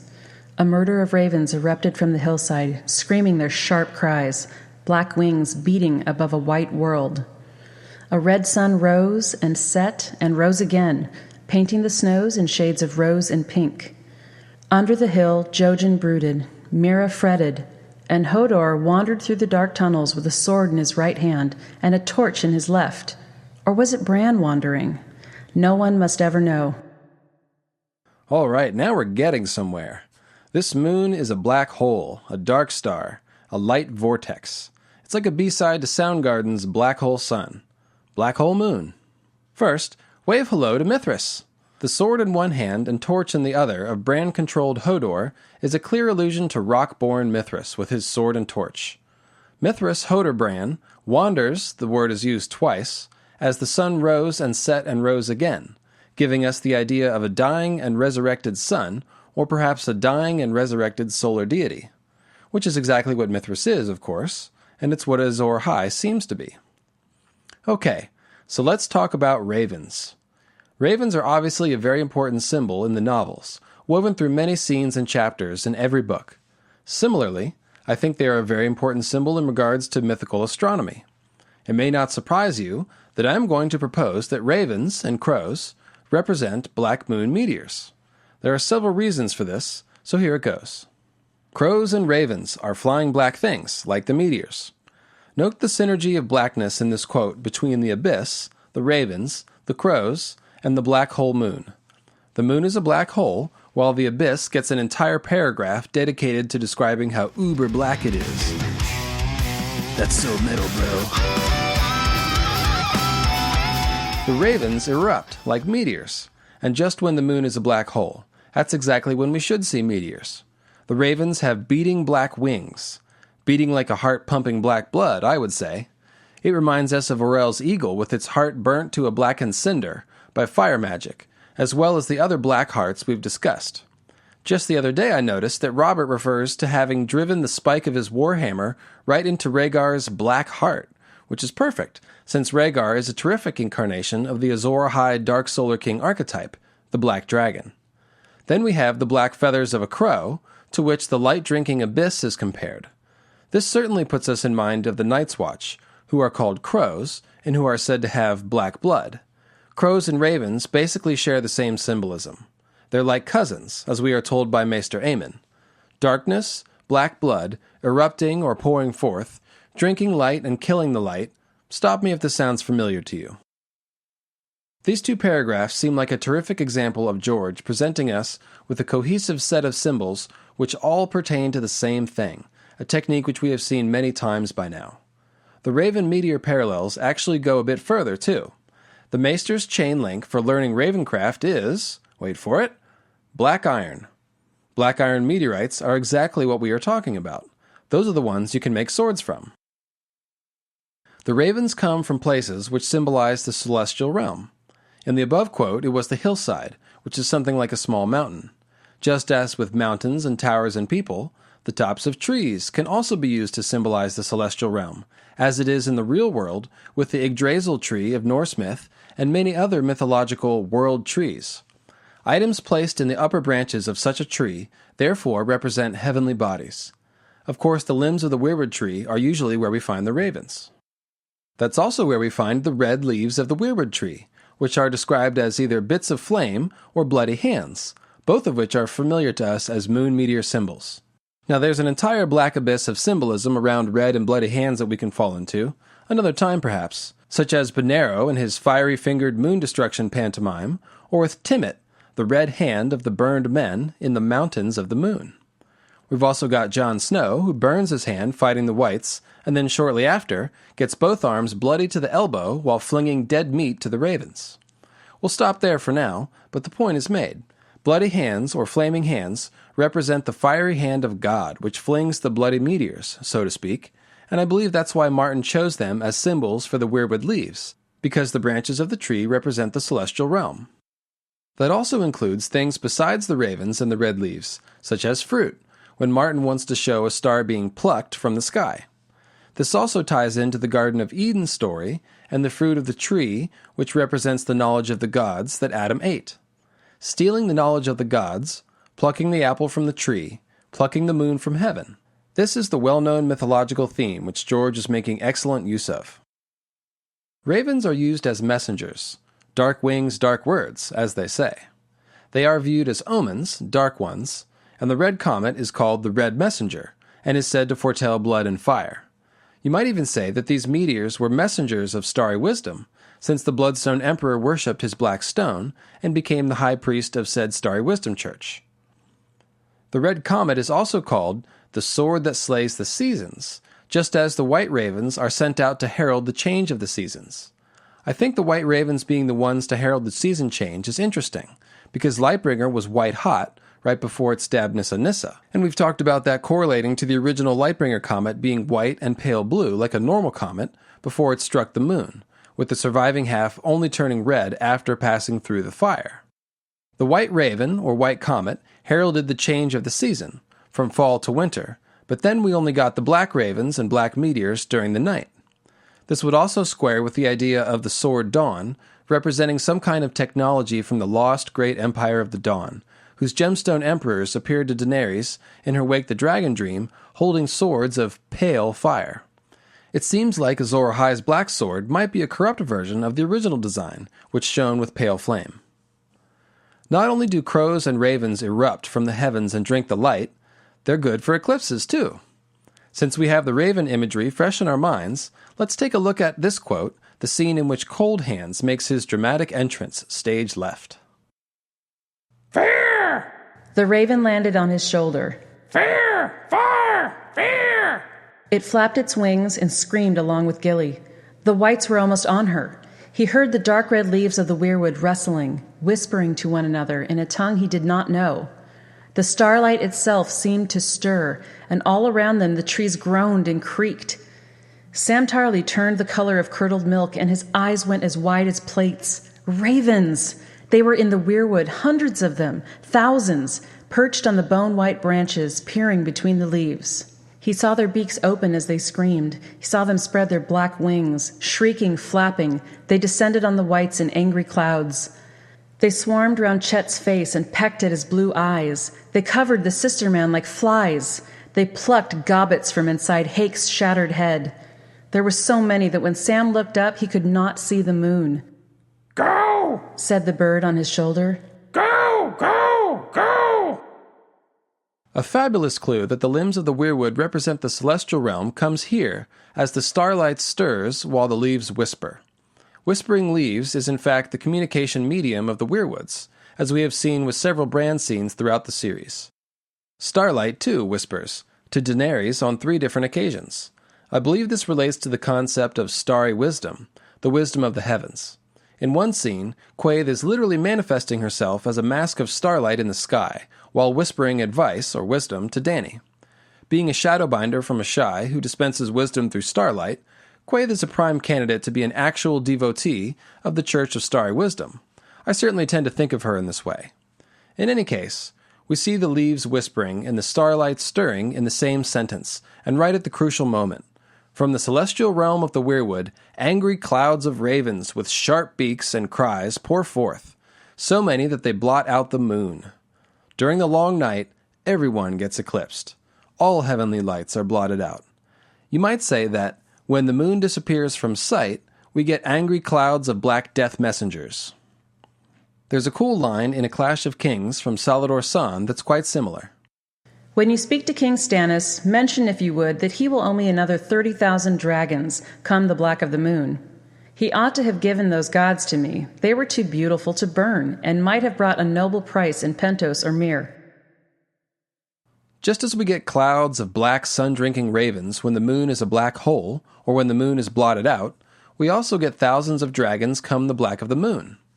George has written this paragraph so that Salladhor seems to want the dragons and the burning gods, and that's because the dragons we are really talking about, the flaming moon meteors, are to be thought of as pieces of a burning god or goddess. When the moon turns black, the dragons are coming. Elsewhere in the same book, it says that King Stannis' fiery heart banner arrived at King's Landing during the black of the moon. Aegon the Conqueror was the original king that landed here, he with his night black armor, black dragon, and black fire sword. Stannis is the king who's landing now, and he's an Azor Ahai symbol with a fiery heart and a flaming sword called Lightbringer. The fiery heart calls out to Nissa Nissa's burned heart, as well as the idea of a meteor being the heart of a fallen star, a burning one to be sure. In other words, the king that lands by the black water is a fiery heart and a black dragon, Azor Ahai reborn in the form of a black meteor, burning red. This meteor lands when the moon turns black. Note also the parallel this draws between Stannis' Lightbringer and Aegon's sword Blackfire, potentially another clue that Azor Ahai's Lightbringer lit up with black fire. One more for good measure, this time mixing the red comet with the ravens and the stars. This is from A Clash of Kings. Jon clapped him on the shoulder with his burned hand. They walked back through the camp together. Cook fires were being lit all around them. Overhead, the stars were coming out. The long red tail of Mormont's torch burned as bright as the moon. Jon heard the ravens before he saw them. Some were calling his name. The birds were not shy when it came to making noise. The idea here is that the ravens and the stars that are coming out, as in coming out of the sky, both represent the moon meteors. So looking at the sequence of symbols in this passage, we see that the stars come out as the red wanderer burns as brightly as the moon. In other words, after the comet and moon both burn brightly. Immediately after, the black ravens come. It goes one level further, actually, because Sam is said to have a moon face on 4 separate occasions, while Jon, of course, represents Azor Ahai. So when he claps Sam on the shoulder with his burned hand, we can imagine the burning hand of the sun clapping the moon, thunderclapping more like. And right after, the stars and cookfires come out, the comet and moon burn, and the ravens come in the darkness. We've one last note on ravens and crows as meteors. Remember Jon's dream of black ice armor and a burning red sword? Of course you do. We've talked about it enough. Well, in that dream, the Scarecrow brothers, the ones who represent fallen Night's Watch brothers or missing Night's Watch brothers, are said to tumble down, black cloaks ablaze. Now you can see that these burning crows are representations of flaming meteors, black flying things burning red. They come from the top of the wall, which means the celestial realm, as Jon performs the deeds of Azor Ahai and the Bloodstone Emperor, just as the black meteors would come from the sky as the comet stabs the moon. As to the ramifications of the Night's Watch being one of the many black meteor symbols, let's consider. The meteors function as reborn Azor Ahai's dragons, or as his lightbringer. The Night's Watch is a sword in the darkness, and they fight the others with flame, so that lines up. Does this suggest that the original Night's Watch were Azor Ahai's troops, his warriors? This could work with the idea that the last hero was the son of Azor Ahai, what you might call Azor Ahai reborn. Jon was Lord Commander when he had his Azor Ahai dream, commanding his Scarecrow Night's Watch brothers to feed them flame. He also seems to be playing the role of last hero in that dream, abandoned and alone as he fights the undead enemies scuttling up the ice. Another possible meaning of the Black Brothers' Black Meteors equivalency that I can think of would be the idea that perhaps the original Night's Watch all wielded dragonsteel, or perhaps just dragonglass. We know the latter is true, and dragonglass, as black frozen fire that can make blades, works as a fine meteor symbol in its own right, as I believe it did with the Doom and the idea of the rain of black blood and dragonglass. So, we've seen ravens erupt as the moon was a black hole. We've seen ravens descend in angry clouds that blot out the moon, a type of eclipse. We've seen thousands of dragons promised by an Azor Ahai type come the black of the moon. We've seen Drogon eclipse the sun on 2 occasions. To round out this group, I give you the Dark Star eclipse. He kept his face clean-shaven, but his thick hair fell to his collar like a silver glacier, divided by a streak of midnight black. He has a cruel mouth, though, and a crueler tongue. His eyes seemed black as he sat outlined against the dying sun, sharpening his steel, but she had looked at them from a closer vantage, and she knew that they were purple, dark and angry. He must have felt her gaze upon him, for he looked up from his sword, met her eyes, and smiled. Arianne felt heat rushing to her face. I should never have brought him. If he gives me such a look when Eris is here, we will have blood on the sand. Dark Star is outlined against the dying sun here, which means he's standing in front of it. In other words, the Dark Star is in eclipse position, and sharpening steel swords, preparing to unleash the storm. The moon is a black hole in a dark star, and when the sun died and the swords came out, the moon appeared black as it stood outlined against the dying sun. It's the same language as we saw with Drogon, turning dark against the sun as he passed in front of it. I think it's really cool how we see these symbols of the Azor Ahai reborn Dark Solar King archetype like Drogon and Darkstar eclipsing the sun. I would think it's cool because it supports my theory about Bloodstone and the moon and eclipses and all that, but perhaps you think it's cool as well.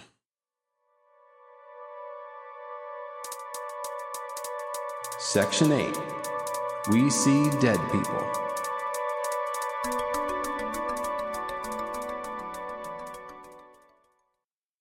Recall back to the Black Hole Moon quote, where we saw Mithras Hoderbrand wandering with the sword and the torch, and right next to a sentence about the red sun rising and setting and rising again.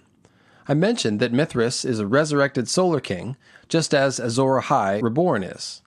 Dany is reborn in fire to become the last dragon, and in the Dark Star eclipse scene above, the sun that he eclipses is a dying sun.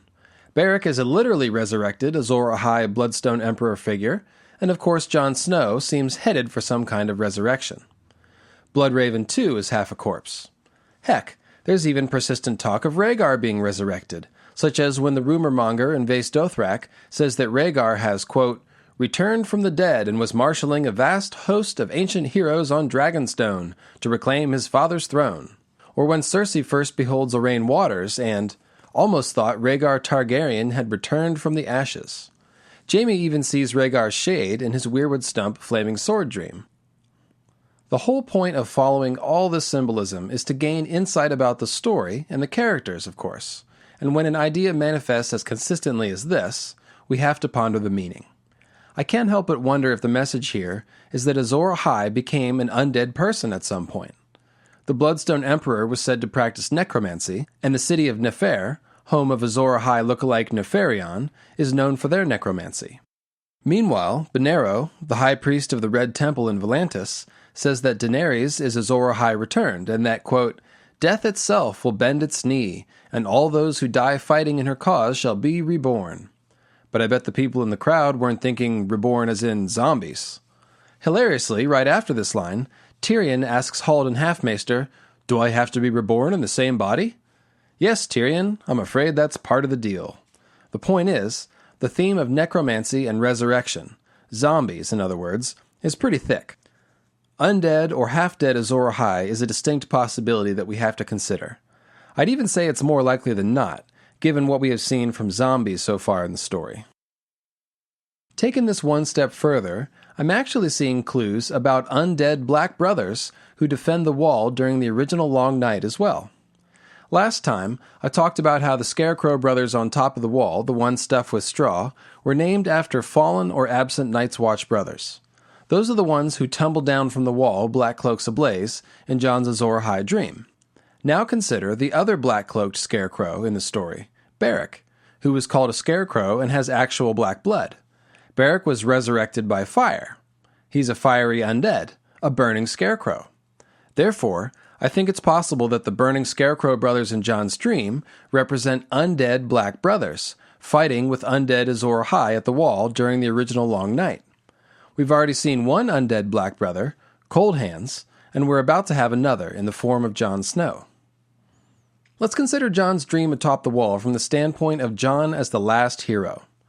We are told that the last hero has 12 companions who died, and that the last hero ended up by himself against the others, before receiving some kind of unspecified aid from the Children of the Forest. Similarly, Jon finds himself abandoned and alone atop the wall. But is he? No, actually. He has those burning Scarecrow brothers. If those represent undead Night's Watch, then perhaps the 12 dead companions of the last hero were more like 12 undead companions. We are also told that Azor Ahai did not win his battles alone, and there's a song about the Night's Watch riding out to fight the others for the War of the Dawn, both of which make it seem like the person fighting the others shouldn't be by themselves. Perhaps the Night's Watch did ride out to fight the others with the last hero, but they might have all been undead or resurrected people. And that makes a lot of sense, practically speaking. It's kind of weird to talk about the practicalities of being undead, but think about it. Think about the unique skill set of the conscious undead, and how perfectly it is tailored to the needs of journeying into the frozen dead lands to face the others. Cold Hands doesn't have to worry about sleep or food. Neither does Mel or Beric for that matter, and Cold Hands is impervious to cold. And Melisandre seems to be so as well, although for different reasons. Whether these 12 undead companions of the last hero were reanimated by ice or fire, they have specific attributes which would be very, very useful for anyone trying to do what the last hero and his party were doing. And again, this is most likely what Jon is headed for, some kind of undead, resurrected state. And Jon may very well be playing the role of the last hero. If the original hero was resurrected too, then it all fits together pretty well, with the future echoing the past, as it often does. The last thing I'll say about this is that the three people I cited as examples, Cold Hands, Beric, and Melisandre, all have access to magic. Beric is the least magical, but he does light his sword on fire with his own black blood, and that's definitely magic. Melisandre is a given. Birthing shadow babies and burning eagles out of the sky is proof enough of potent magic. Cold Hands, meanwhile, communicates with the ravens and the great elk, just like a green seer or skin changer. The elk should be afraid of his corpse stink, but instead, he obeys Cold Hands, even after they split up. The elk takes the children to a predetermined location of Cold Hands' choosing. The ravens flock to him at night as if he were a weirwood tree, and he's communicating with them in a few scenes as well. They attack the whites in concert with Cold Hands' rescue of Sam and Gilly, and they might have also attacked with him when he killed the Night's Watch mutineers. Cold Hands is acting like a powerful skin changer or green seer, except he's undead. And no, I absolutely do not buy even the possibility that he's being skin changed by Bloodraven. What we can conclude from all this is that resurrected or transformed states of being do not seem to decrease one's magic. If you think about it, this makes a lot of sense. Resurrected Jon is probably going to need more magic at his disposal, not less. I've actually got a lot of notes and evidence gathered on this specific topic, and it's one of the ones we'll be turning to in the fairly near future as I pivot from all the Azor Ahai stuff over to green seers and skin changers and weirwoods. That's right. We will eventually be talking about things other than Lightbringer and moon meteors, I promise. To finish up the sun-turning ideas, I'll toss you some lighter fare, something fun to break up all the bloodshed. There exists a modern device called a heliotrope that uses mirrors to reflect sunlight over great distances to mark the positions of participants in a land survey. This device uses regular mirrors, not mirrors made from actual heliotrope stone. Rather, it's the sun mirror connotations of heliotrope that they were naming the instrument for. This calls to mind the tale of Serwyn of the Mirror Shield, who slew the dragon Urax with a spear throw to the eye after using his shield as a mirror, a trick which seems to be drawn from the slaying of the serpent goddess Medusa of Greek mythology, where Perseus used a similar mirror shield trick to turn the Medusa to stone with her own reflection. Even without the Bloodstone sun mirror idea in mind, it's easy to see why George might use the Medusa myth as inspiration, since it has a goddess turning into a stone snake with more than one head. The story of Serwyn of the Mirror Shield is actually a detailed celestial metaphor with direct relevance to the Azor Ahai legend, as we'll show in a future essay when we talk about the God's Eye. There's also a moment in the Oberyn versus Mountain fight where Oberyn uses the sun mirror trick. That's absolutely not a coincidence, as we will show when we break down that scene. We also saw this symbol in the eyes of Dany's dragons, which can be described as either polished shields or mirrors. Naturally, those mirrors reflect only blood and fire.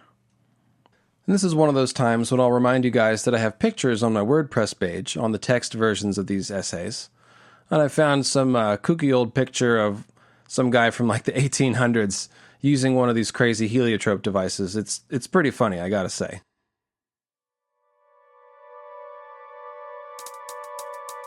Section 9. Purple Flowers and Poison Kisses.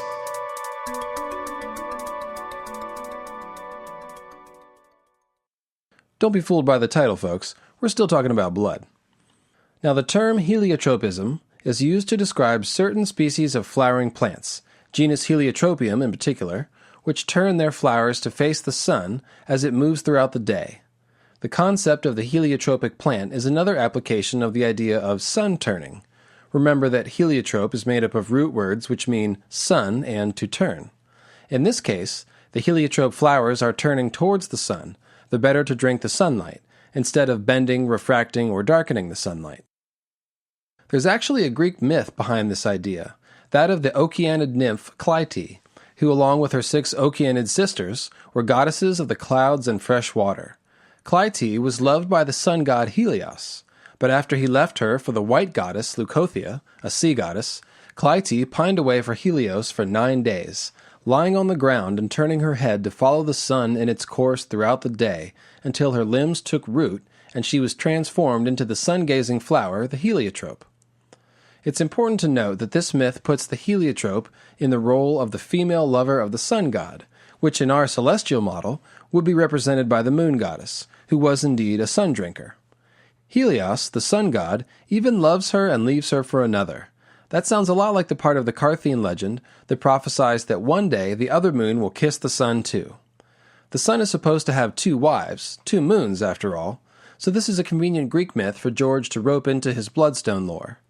It's likely he chose Bloodstone for some of the reasons I've listed already, the Martyr Stone idea most of all, but having done so, he likely would have noticed the Greek myth of Clytie the heliotrope, since it fits so nicely into his sun god with two wives motif.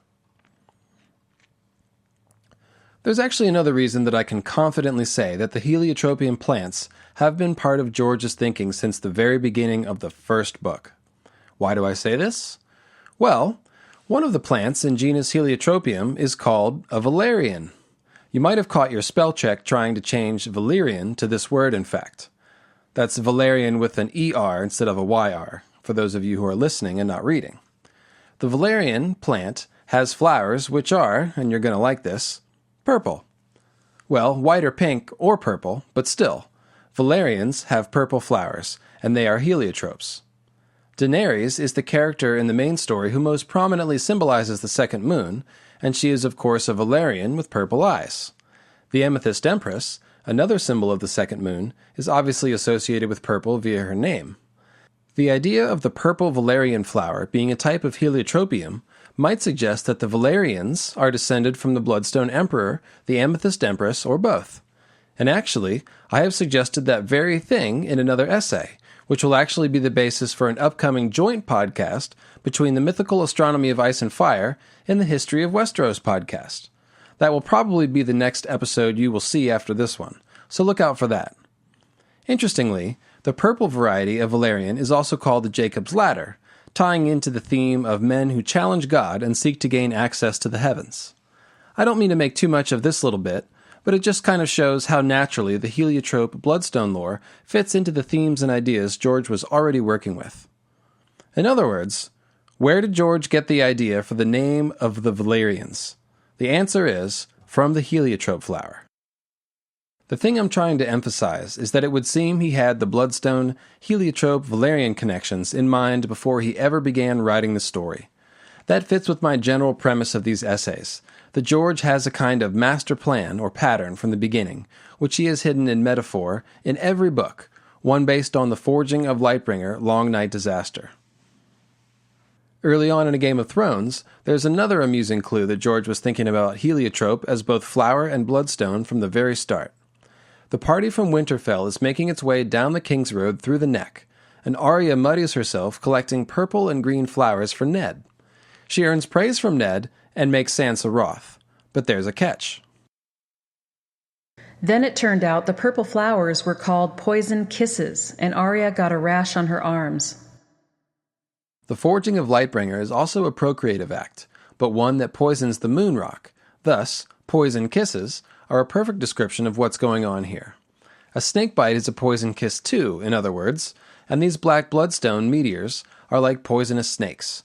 But poison kisses can also be purple flowers, as we see here, which makes perfect sense when you discover the heliotrope connections.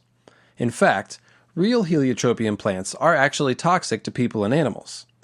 Personally, I'm impressed with the creativity on display here by our beloved author, weaving these ideas together in a way that makes terrific sense and creates compelling imagery. To drive the point home, the paragraph above continues on to say that Arya also had purple welts and bruises on her body, which of course she received from sword fighting practice with Micah. The purple bruises left by the sword parallel the purple flowers that leave a rash, and tie the poison purple flowers to swords striking moon maidens. Swords and poisonous purple flowers alike leave a mark on moon maidens. That's the idea. In A Dance with Dragons, we see a follow-up to this scene as Theon goes to Moat Cailin to deceive the remaining Ironborn there. This is near where Arya found the poison kisses. Theon is essentially receiving a scrolling tour of Lightbringer symbols as he rides down the causeway through the swamp.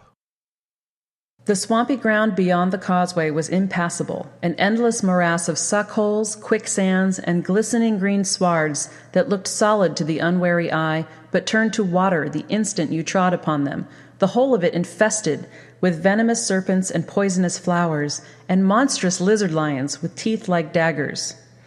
Just as dangerous were its people, seldom seen but always lurking, the swamp dwellers, the frog eaters, the mud men. The Ironborn called them all bog devils. I believe this is yet another case of George using a favorite technique, listing several things which seem separate but are really all describing the same thing. Everything in the bog represents a different aspect of the Lightbringer meteors. That's my hypothesis. There are 5 things in the swamp: poisonous serpents, poisonous flowers, lizard lions, bog devils, and the black stones of Moat Cailin. Now, the poisonous serpents and flowers are 2 meteor symbols that we just examined in the previous scene with Arya and the poison kisses, and the section about Lightbringer the poisonous snake, so it's nice to see them here side by side to emphasize the connection. The lizard lions fit right in, because the sun is chiefly depicted as a lion or a dragon, and here we get a bit of both, with the lizard suggesting the dragon, and the lion symbolizing the lion. I'm kidding, the lion doesn't symbolize the lion is the lion. The teeth described as daggers matches exactly the description of the teeth of dragons, interestingly. The dragon's teeth are a natural fit for a moon meteor metaphor, and are described as being like black diamonds.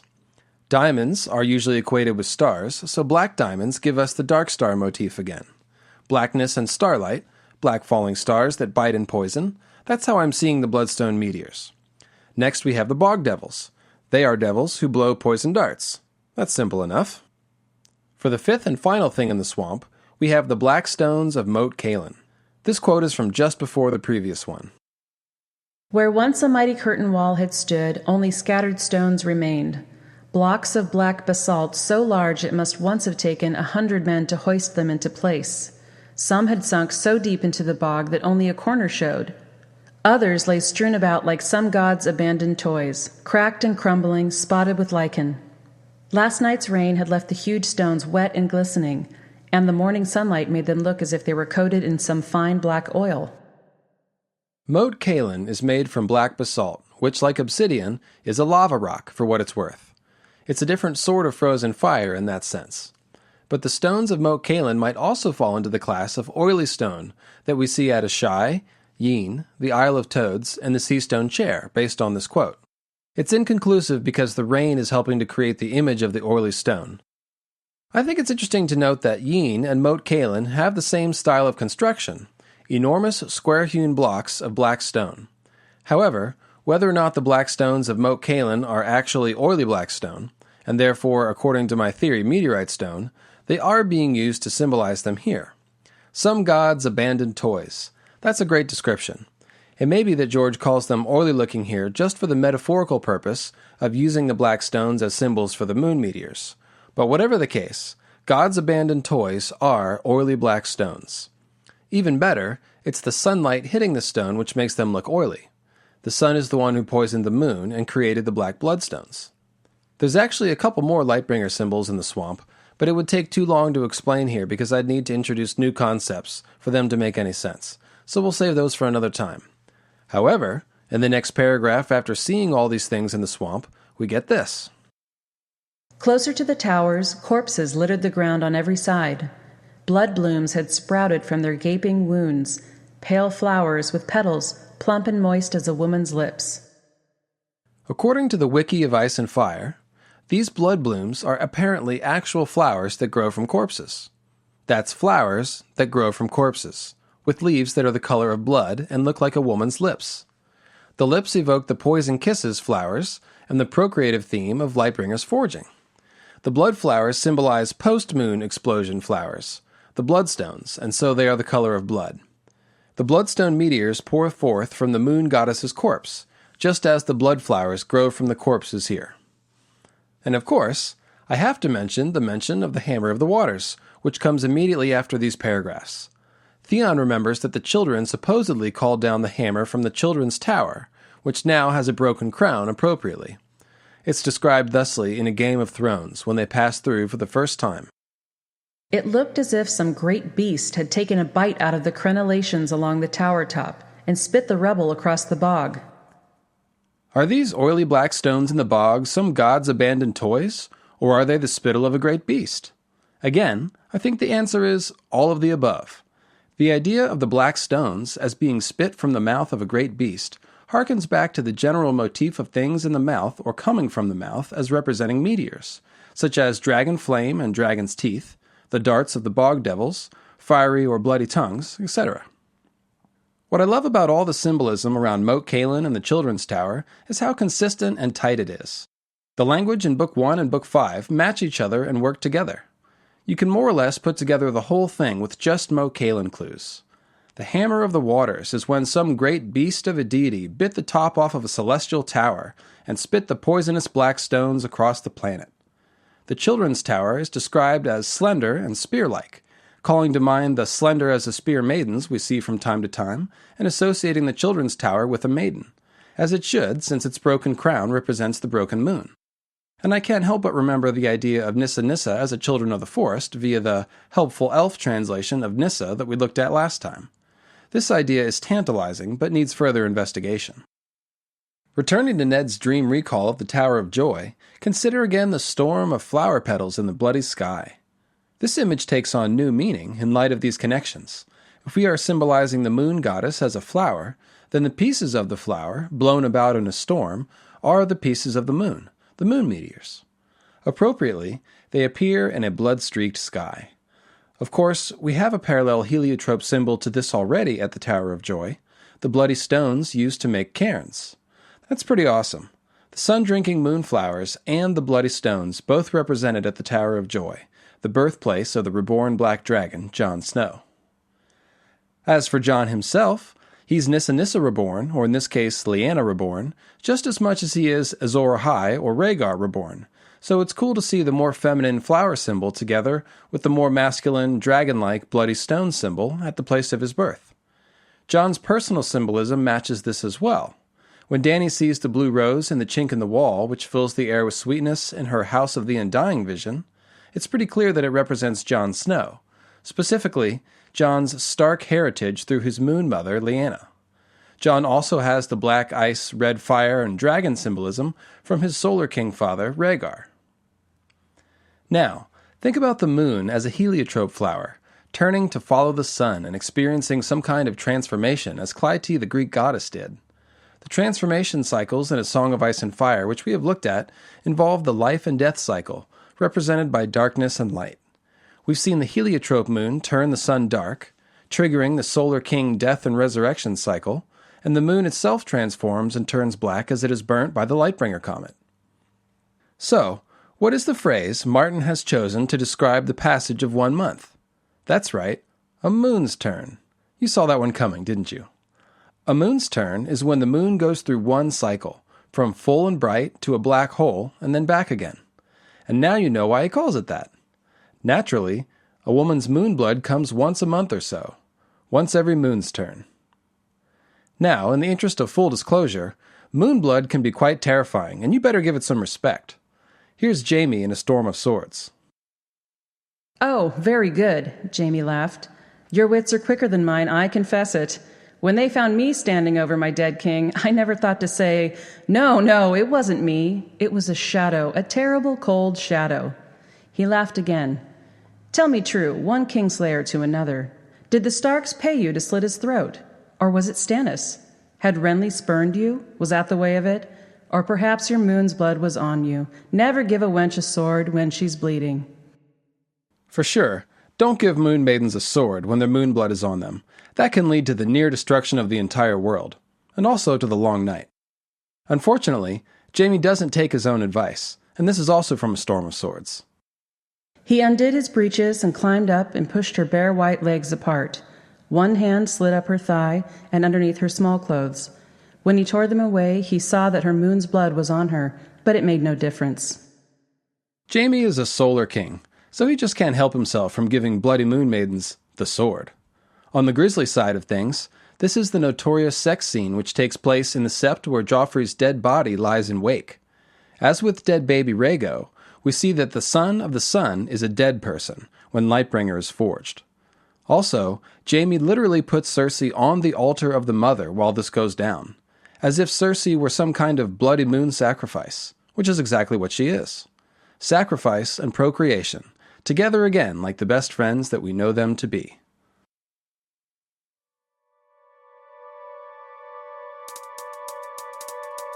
Section 10. Sansa Stark explains her moonblood. Once again, it seems I've buried the lead. These blood blooms we just saw aren't the half of it when it comes to bloody moonflowers. Consider, when a maiden gets her moonblood, she is said to have flowered. When a maiden loses her virginity, when her maidenhead is broken and bleeds, she is said to have been deflowered.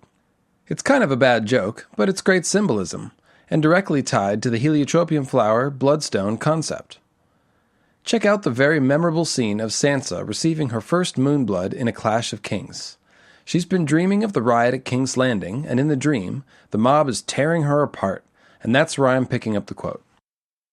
Then she saw the bright glimmer of steel. The knife plunged into her belly and tore and tore and tore until there was nothing left of her down there but shiny, wet ribbons.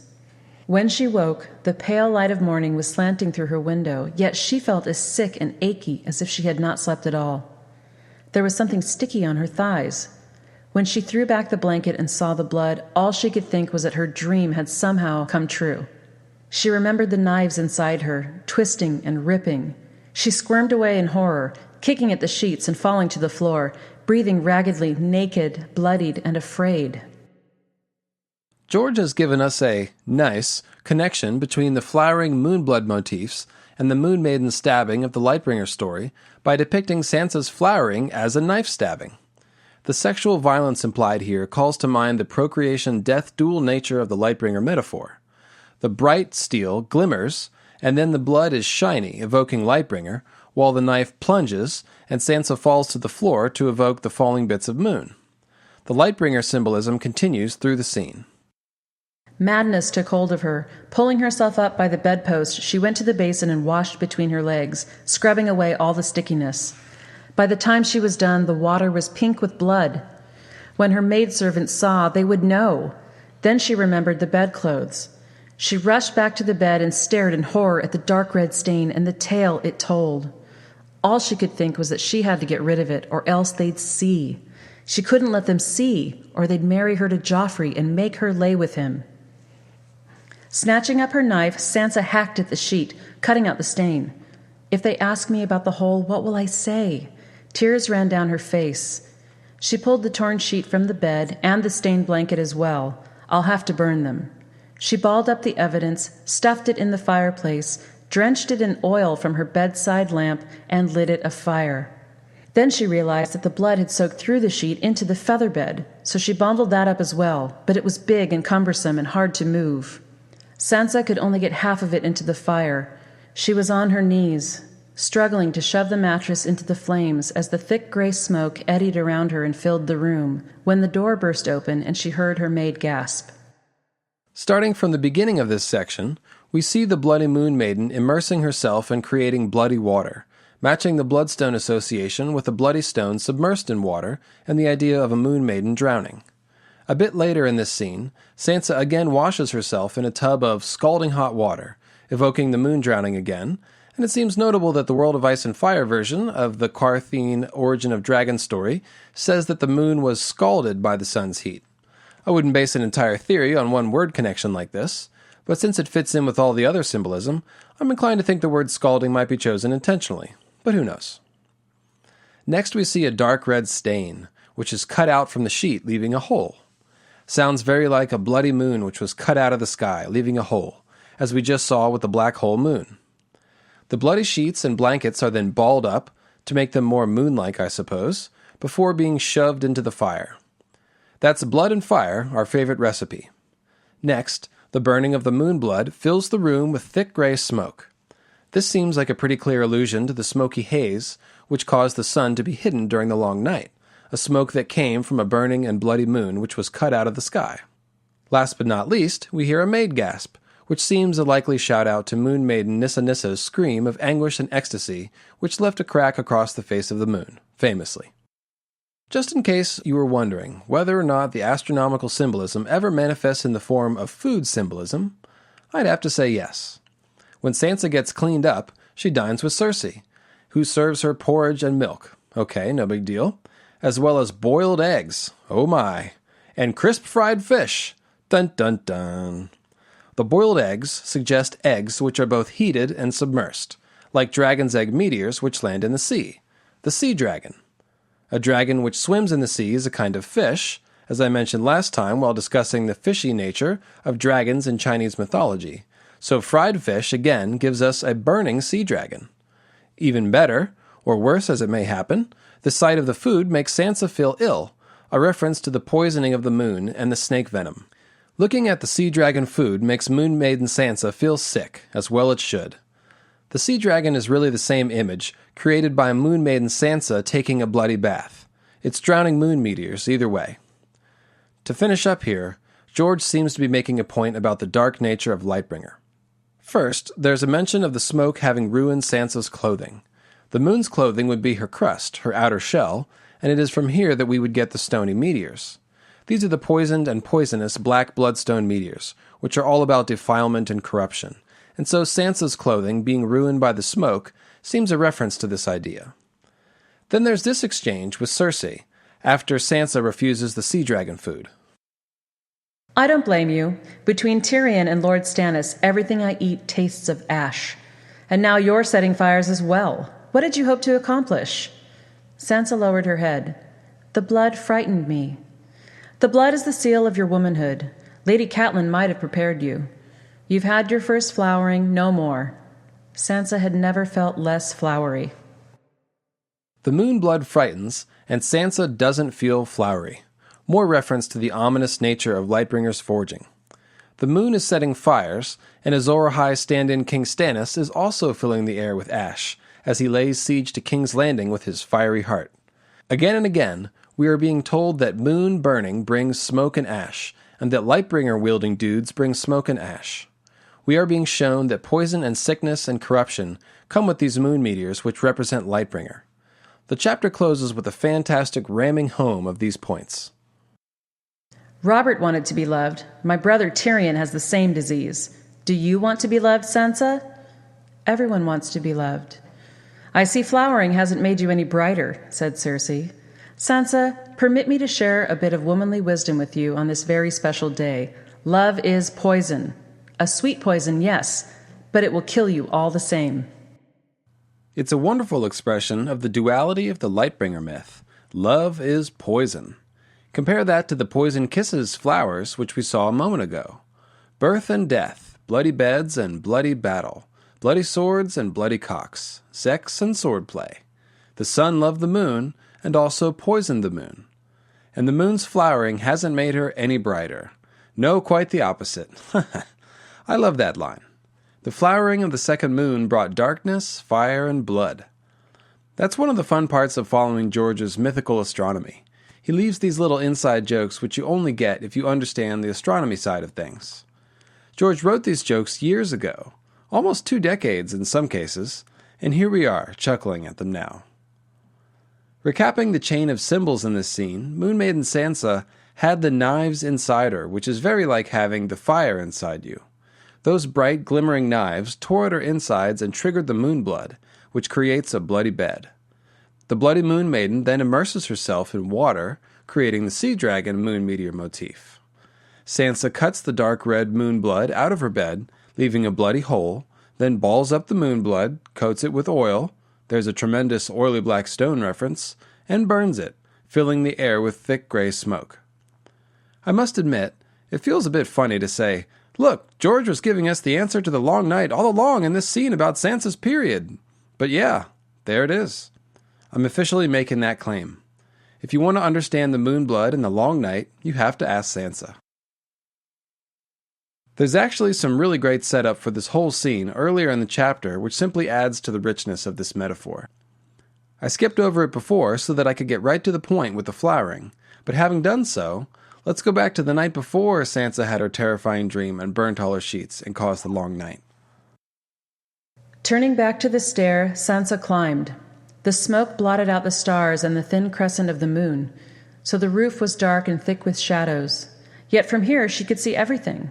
The Red Keep's tall towers and great corner forts, the maze of city streets beyond, to south and west the river running black, the bay to the east, the columns of smoke and cinders, and fires everywhere.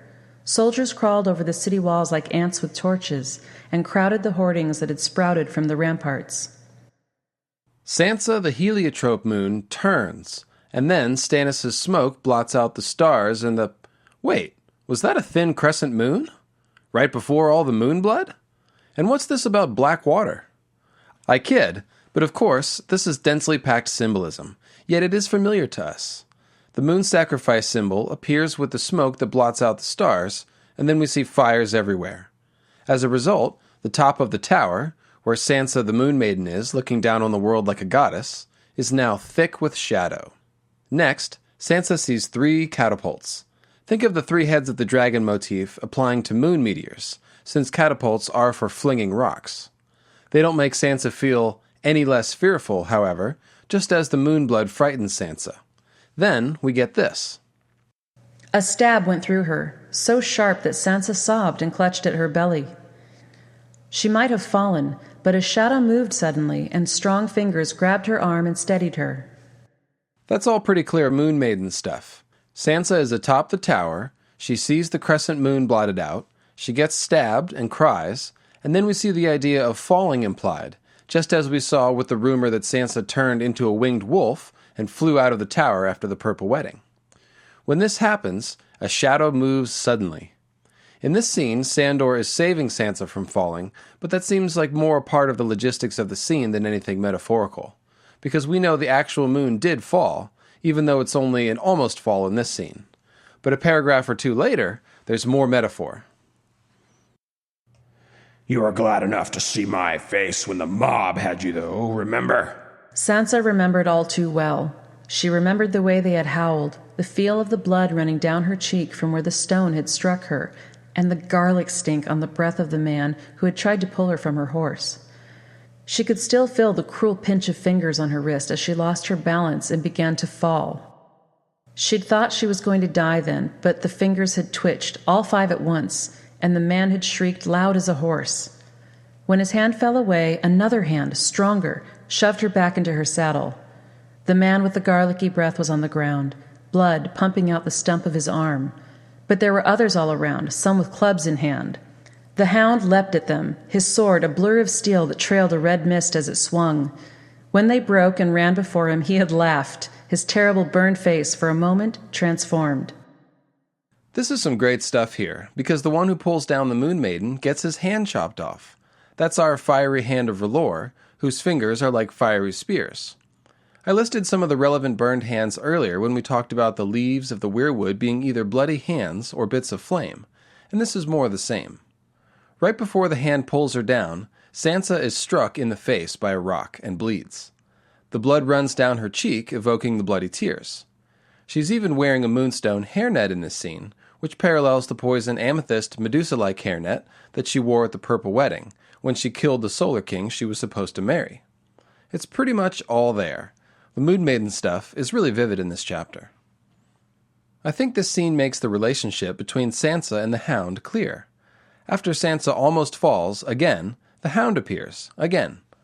I think that the Hound, who was a shadow earlier on top of the tower, represents Azor Ahai reborn, the child of sun and moon death. In this memory of the riot, the Hound has a transformed, burned face, and a blurry sword that trails a red mist, a perfect match for Azor Ahai reborn in Lightbringer. A sword trailing blood makes us think of the bleeding star, the red comet, whose tail is perceived as a trail of blood. The red mist coming from the sword also ties into the Rain of Blood motif, which we saw in the Doom's Rain of Black Blood and with the Valyrian steel sword Red Rain. This is another nice link between Lightbringer and Valyrian steel. Many of the names of the Valyrian steel swords seem to describe Lightbringer and its effects, such as Red Rain, Nightfall, Blackfire, Heartsbane, Bright Roar, Orphan Maker, and Longclaw, while others seem to describe the sacrificed moon, such as Dark Sister, Lady Forlorn, Widow's Wail, and Lamentation. The red mist trailing from the Hound's sword also implies the boiling and steaming blood which is the hallmark of Lightbringer transformation, just as we saw in Dany's dragon dream of fire transformation, where her blood turns to steam, or as we saw when Azor Ahai fought a monster and boiled its insides. Remember also that the bloody skulls in Mel's vision dissolved into mist. And here, the Hound's fiery face is transformed, just to re-emphasize the fire transformation aspect of the Lightbringer process. Thinking again about the hand which tries to pull Sansa down, notice that when the bloody hand goes away, the Hound's stronger hand replaces it, just as Azor Ahai Reborn replaces Azor Ahai. Sansa starts out riding a chestnut mare, a reddish horse in other words, but the Hound puts Sansa on a black horse, symbolizing the transformation of the moon into those black moon meteors, and paralleling another moon maiden with a black mount, Dany with Drogon. Even better, the horse is called Stranger, and the Stranger of the Faith of the Seven is called the Wanderer from Far Places, which is of course a way of describing a comet, a wandering star from far places, one that is a messenger of death, like the Stranger and like the ravens. I think all of these clues make it easy to identify Sandor in these scenes. George is using Sansa as the Moon Maiden and the Hound as the reborn Solar Warrior. He's a hellhound, basically, which, like the Poison Snake, is one aspect of Lightbringer and Azor Ahai Reborn. It's interesting to think about the hellhound as a guardian of the moon, or as some sort of agent of lunar vengeance. Sandor seems to fill both of these roles for Sansa. We'll talk more about the Stranger and about hellhounds in the future, but let's stick with Bloody Moonflowers for now. Now, it may seem odd to suggest that Sansa is playing the role of Sandor's mother, until you consider the song that she chose to sing for him the night he fled from King's Landing. Gentle mother, font of mercy, save our sons from war, we pray. Sandor's appearance in that scene is consistent with Azor Ahai Reborn. He is burned, of course, he has an iron grip, and he reeks of blood, blood, blood. That's actually how it's written. George is also using the description of Sansa's tower room and the scene outside to slip us long night clues. When she enters the room, it is described as black as pitch, and then she rips back the drapes and sees that the sky was a swirl with glowing, shifting colors, the reflections of the great fires below, and also a swirl with fire as men died in their hundreds and their thousands. The orange and green flames warred against each other, with each birthing armies of short-lived shadows to die again an instant later. Then we read that the air itself smelt burnt, like a soup kettle which has been left on the fire too long and all the soup boiled away.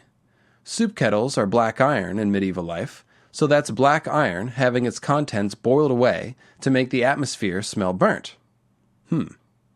Just like Sansa's scalding bath and the boiled eggs that she was offered, this is talking about boiling and scalding the moon. I'll pick up the text again here because it's just too good to summarize. Then something stirred behind her, and a hand reached out of the dark and grabbed her wrist. Sansa opened her mouth to scream, but another hand clamped down over her face, smothering her.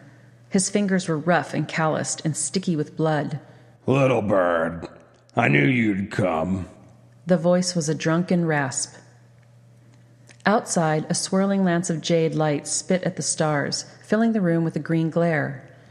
She saw him for a moment, all black and green, the blood on his face dark as tar, his eyes glowing like a dog's in the sudden glare. Then the light faded, and he was only a hulking darkness in a stained white cloak. If you scream, I'll kill you. Believe that. He took his hand from her mouth. Well, it looks like George has found a way to slip the black blood in there, as the hound's blood is as dark as tar. His eyes glow like a dog's eyes, like a fiery hellhound's eyes, I would say. Then the light faded, and he was only a hulking darkness. That's pretty great right there. Lightbringer is a hulking darkness. Sandor was a quick-moving shadow atop the tower earlier, and in this scene his hand comes from the dark as well. I mentioned that earlier Sandor had an iron grip, so let's consider all the descriptions of his hands. They're covered in blood, they're like iron, and they reach out of the shadow. Blood and night and steel, the familiar motif. Sandor's stained white cloak might refer to the idea of Lightbringer the sword being white-hot and the comet being white and blue before the forging in the heart of the second moon, and to the idea of dawn representing an undefiled Lightbringer sword. In any case, it effectively communicates the idea of Lightbringer being soiled and stained and defiled. The threat to kill the Moon Maiden goes along with the idea of her screaming, just as Nissanissa's cry of anguish and ecstasy left a crack across the face of the moon.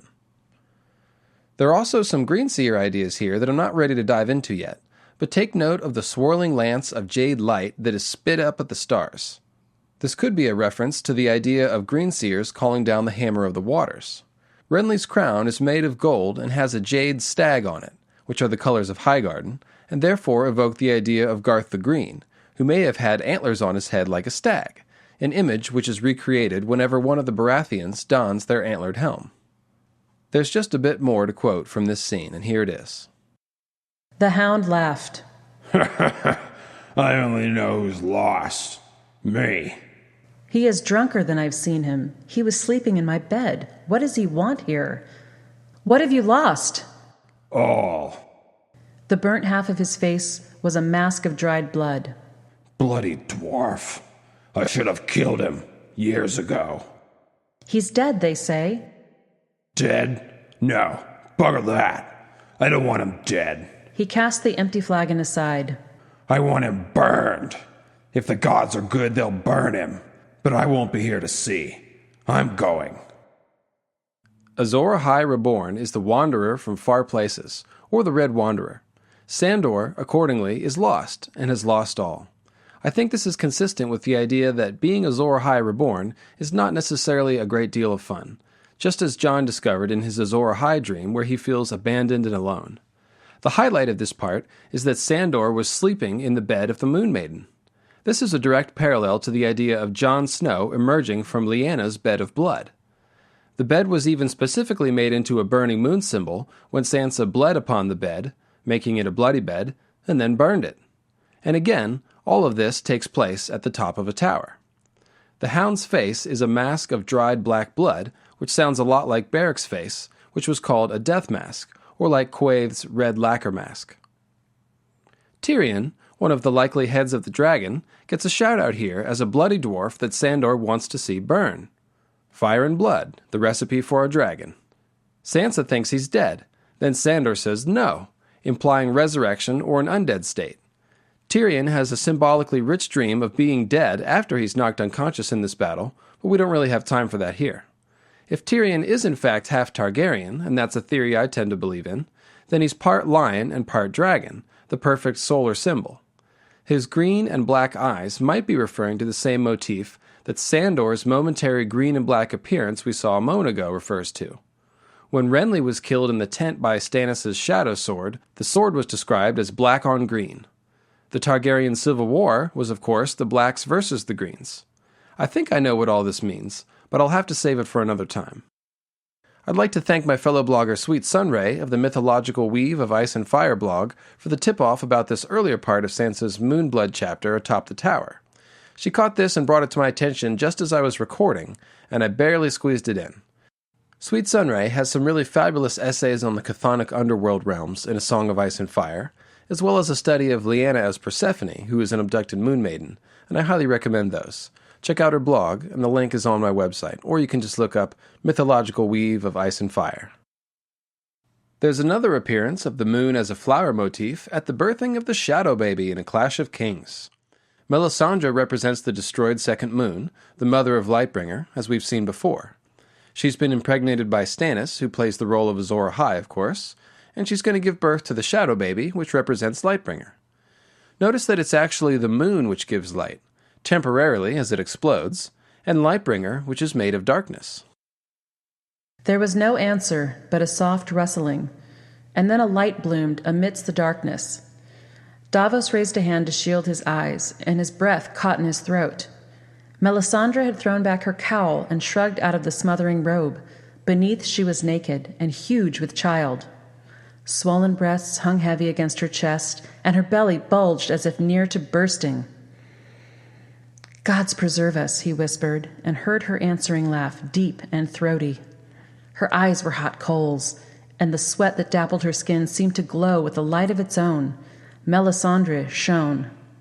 Panting, she squatted and spread her legs. Blood ran down her thighs, black as ink. We looked at the Lightbringer symbolism here last time. The agony and ecstasy phrase, which matches Nissa Nissa's cry of anguish and ecstasy, the light in the darkness motif, the fire transformation with burning blood, etc. The word I'm focusing on here is bloomed. This is the moon's light blooming like a flower. Not Lightbringer, Lightbringer's mother. The Moon Maiden, in the moment that she gives birth to Lightbringer, shines. Attention is drawn to it. They're in a dark cave, and her skin is literally shining. She's pregnant near to bursting. She couldn't possibly eat another mint, even if it is wafer thin. That's all quite vivid. A moon bursting open, creating momentary light, giving birth to black shadow children. That moon was a bright flower before she died, before she drank too much of the sunlight. As Salador San says to Davos in A Clash of Kings, Too much light can hurt the eyes, my friend, and fire burns.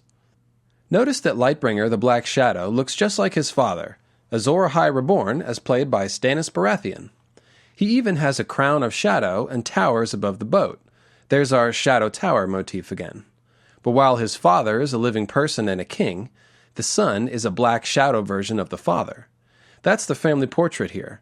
The son dies and is reborn as a black shadow son, a night son. That's our Bloodstone Emperor, king of the Nightlands. The Ghost of High Heart, who sees everything and everyone in terms of symbols and sigils, describes Stannis' shadow baby assassin thusly in A Storm of Swords. I dreamt I saw a shadow with a burning heart, butchering a golden stag, As we can see, the burning heart and the black shadow are core elements of Azor Ahai Reborn.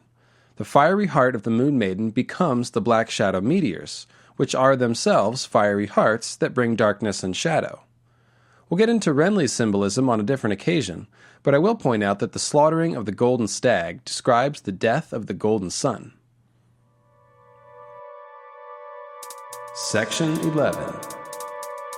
The Black Iron Rose of Spreading Darkness.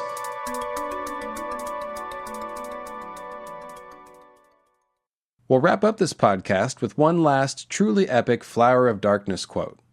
This scene takes place in a Game of Thrones at the Battle of the Red Fork, better known as the fight where Tyrion fought with the mountain clans in his father's army.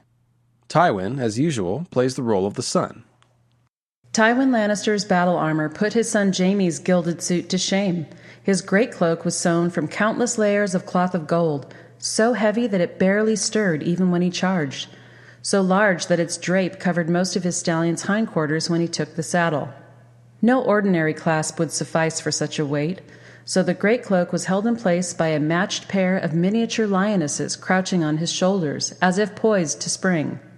Their mate, a male with a magnificent mane, reclined atop Lord Tywin's great helm, one paw raking the air as he roared. His rondels were golden sunbursts, all his fastenings were gilded, and the red steel was burnished to such a high sheen that it shone like fire in the light of the rising sun. The solar lion imagery is kind of hitting you over the head here, I'm sure you noticed that. But check out the really cool clue about the idea of there being two moons. The solar lion on the great helm has two lionesses. He is called their mate. One son, two wives, just like Aegon and Rhaegar and a few others I haven't mentioned yet. As the battle is about to begin, it starts to sound a little bit like the War for the Dawn. Pale crimson fingers fanned out to the east as the first rays of the sun broke over the horizon. The western sky was a deep purple speckled with stars. Tyrion wondered whether this was the last sunrise he would ever see. A war horn sounded in the far distance, a deep, mournful note that chilled the soul. In this corner, we have a deep purple night speckled with stars, and in this corner, we have the pale crimson fingers of dawn. Gentlemen, I want a good clean fight. At the sound of my horn. I kid, but of course the speckled with stars phrase calls out to Lord Beric's cloak, described in exactly the same terms, and to the Bloodstone Emperor's starry wisdom. That's on the opposite side of dawn, opposing dawn, if you will. Right after this, the rising sun creates an illusion with the dew on the grasses, which seems to mirror the sky, and we'll pick up the text here. The clansmen climbed onto their scrawny mountain horses, shouting curses and rude jokes. Several appeared to be drunk. The rising sun was burning off the drifting tendrils of fog as Tyrion led them off. What grass the horses had left was heavy with dew, as if some passing god had scattered a bag of diamonds over the earth. The mountain men fell in behind him, each clan arrayed behind its own leaders. In the dawn light, the army of Lord Tywin Lannister unfolded like an iron rose, thorns gleaming. We'll start with the divinely scattered diamonds, which evoke the meteor shower that came from the moon goddess, and this image is mirrored by the deep purple sky speckled with stars. It also brings to mind the black stones of Moat Cailin, scattered like some god's abandoned toys. God sure throws a lot of stuff out of heaven, doesn't he? This illusion of diamonds scattered by a god is created by sunlight on wet blades of grass, connecting the fallen stars with shining blades. There's even a very clever sun-drinking idea here, spread across the end of one sentence and the beginning of the next. One sentence ends by talking about the mountain men from the mountains of the moon, several of whom appeared to be drunk. The next sentence begins with the rising sun. In other words, the mountain men appeared to drink the rising sun. I've seen George do this kind of thing before, and in this case, I think it's intentional because a moon-associated thing is the exact right thing to be described as sun drinking, and because we are in the middle of an astronomy metaphor. There's another one of these in the same paragraph. After the like diamonds over the earth sentence, the next sentence begins with the mountain men fell in behind. This leaves us with the mountain men as another description of the meteors, falling mountains which drink the rising sun. It may seem like a stretch, but don't forget the names of those clans. Moon Brothers, Burned Men, led by the Red Hand, Stone Crows. That's a really good one, and another nod to the crows and ravens as meteors idea. This is a good example of how George likes to use things like house sigils or clan names in complement with the action to create a larger metaphor. And then the payoff quote, and I'll repeat it. In the dawn light, the army of Lord Tywin Lannister unfolded like an iron rose, thorns gleaming. Solar King Tywin's army is his weapon, and it unfolds like a black iron rose. A black iron weapon wielded by the sun symbolizes the black steel of Lightbringer and the black meteors from which it was made, according to my theory, of course. It's also a home run reference to two important Bloodstone concepts tied to the moon: the flower which drinks the sun's light, and the stone which darkens the image of the sun. And this coming after the clever mountain men drinking the sun reference. The idea that the sun's black weapon is both a black flower and a thing made of black iron seems like purely poetic language without the Bloodstone ideas in mind, but it makes perfect sense with them. The moon was a sun-drinking flower that gave us black iron, sun-drinking meteors to make swords out of. Inside that iron flower, we find burned men and burned hands, stone crows, and sun-drinking moon brothers. Even without the heliotropium flower ideas, roses can make an excellent comet symbol in their own right, as they have a round head and a long tail. And don't forget those sharp thorns. Thematically speaking, the thorns that prick and the connotations of love found in the rose are a good fit for expressing the procreation-death double meaning of Lightbringer. We saw roses used as the moonflower of choice at the Tower of Joy with Lyanna's storm of blue roses. Those roses later spilled from her palm dead and black, symbolizing death in general and the darkening of the moon's blood and stone to black in particular. The sun-turning heliotrope flower of the Greek Clytie myth was purple, but our moon was transformed and burned by Lightbringer the comet to produce those black, sun-drinking Bloodstone meteors, so it should now be represented by a black, sun-drinking flower. Here we get the black iron rose, unfolding like a spreading darkness, a twin to Lyanna's dead black roses. Tywin is no ordinary solar lion in this scene. He has become the Lion of Night, the Night Sun, wielder of dark Lightbringer, if you know what I'm saying, and I know you do. Just as Drogo lets loose an oily black river of darkness, and Jon his rivers of black ice, Tywin has his black iron rose of spreading darkness. These are the waves of night in the Waves of Night and Blood motif, and of course they come from Lightbringer. By way of teasing the upcoming episode on Ironborn mythology, I'll leave you with this. And when battle was joined upon the shores, mighty kings and famous warriors fell before the reavers, like wheat before a scythe, in such numbers that the men of the Greenlands told each other that the Ironborn were demons risen from some watery hell, protected by fell sorceries, and possessed of foul black weapons that drank the very souls of those they slew. Lightbringer drank Nissanissa's soul. So what are these iron demons from hell doing with black swords that drink souls? Is there a connection? What does it all mean?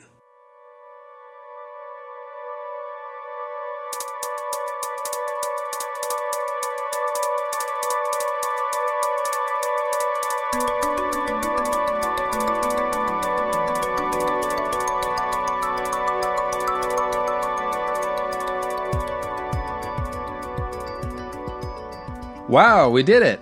All the mythical associations of Bloodstone and Heliotrope, which I believe that George R.R. Martin is making use of in his own mythology, and it only took 5 hours of podcasting to do it. I wish you guys knew how hard it is to narrow down the choice of quotes to use. The struggle is never to find enough examples of the archetypal patterns or motifs, but rather to choose the best ones to use as examples. Quite honestly, these Lightbringer metaphors are in almost every chapter. You'll start finding them on your own as you do rereads, now that you have all these symbols and motifs in your mind, I promise you. There's a lot of text to pour over, and I haven't found them all by any stretch. People frequently message me with astronomy metaphors they have discovered, and you'll hear me mention them for hat tips from time to time. Like I said, it's kind of a treasure hunt, and that's only to find them, and to say nothing of deciphering their specific meaning. All I can do is keep podcasting, take my best shot, and wait for the Winds of Winter to come out. As for this podcast itself, I'm going to begin branching out with both subject and format. I'm going to continue to do the big Bloodstone Compendium episodes, continuing the series that we've been doing so far, but I'm also going to do some smaller, more contained episodes which focus on one specific scene or chapter, kind of like I did at the end of the first podcast with Dany's alchemical wedding scene, visions in her Wake the Dragon dream, and the House of the Undying chapter. Other great scenes and chapters I want to dissect are Arya's chapters under the Red Keep with the dragon skulls, Asha Greyjoy's Wayward Bride chapter where they fight the mountain clans in the woods, Davos smuggling Edric Storm off of Dragonstone, Jon Snow's trip to the Weirwood Grove of Nine when they found the starving wildlings, Jaime's trip to Raventree Hall, and both Old Town chapters in A Feast for Crows, and many more. One of the first ones I'll be doing will be the Mountain versus the Red Viper trial by combat scene, which I referred to in this podcast a couple of times. It was originally a part of this one, but had to be cut because of length. It'll be a bit of a follow-up of a lot of the Bloodstone ideas, so look out for that one soon. I'm also going to start to do some character-based episodes, where we'll break down all of the symbolism of a specific character and try to figure out what the hell it means for that person.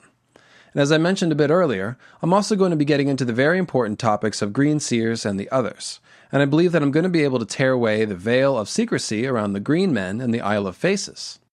I'm really looking forward to that one in particular, because I think we're going to see the Isle of Faces in the next book and get some answers, so I'll be sure to get that one out as soon as possible. I'm also very excited to officially announce that I'll be doing a joint episode with Aziz and Ashea from the History of Westeros podcast. That will appear as a podcast in your Mythical Astronomy feed just like normal, but you'll also be able to see it live in video form on the History of Westeros YouTube channel. The topic is a very important one: the Great Empire of the Dawn and the Dawn Age Dragonlords. I've referred to my Fingerprints of the Dawn essay a few times, and this joint podcast will be the official podcast version of this information. It complements all the Bloodstone Emperor Azor Ahai stuff we've been covering because it traces out the hard evidence of contact between the Far East and Westeros in the Dawn Age.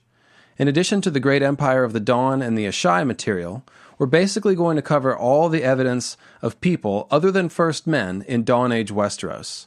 Strange folktales, anachronistic buildings, evidence of dragons, etc. So it should be a lot of fun. The History of Westeros folks will have some interesting things to say, to be sure, and we'll have plenty of free-form discussion, which will be a nice change-up from my regular format. I also did a guest appearance on History of Westeros' House Dane Part 2 podcast, which was a lot of fun. Thanks for having me, guys. And you can find that by looking up History of Westeros on YouTube. That's also where you'll find all of the History of Westeros past episodes. So if you still have free time to kill, there you go. Thanks to everyone who voted for my ideas about the Long Night and the Great Empire of the Dawn in the recent A Song of Ice and Fire fandom poll conducted by Brendan Beefish of the Wars and Politics of Ice and Fire. It's really tremendous to see the moon destruction theory getting around a bit. One of the main reasons I'm doing this, besides the pure enjoyment of it, is to get the word out about what George is doing with his mythology, so that everyone else can enjoy it as much as we are here. So thanks again, and thanks to everyone who has listened and shared my page and podcast. I really, really appreciate it. So long, everyone.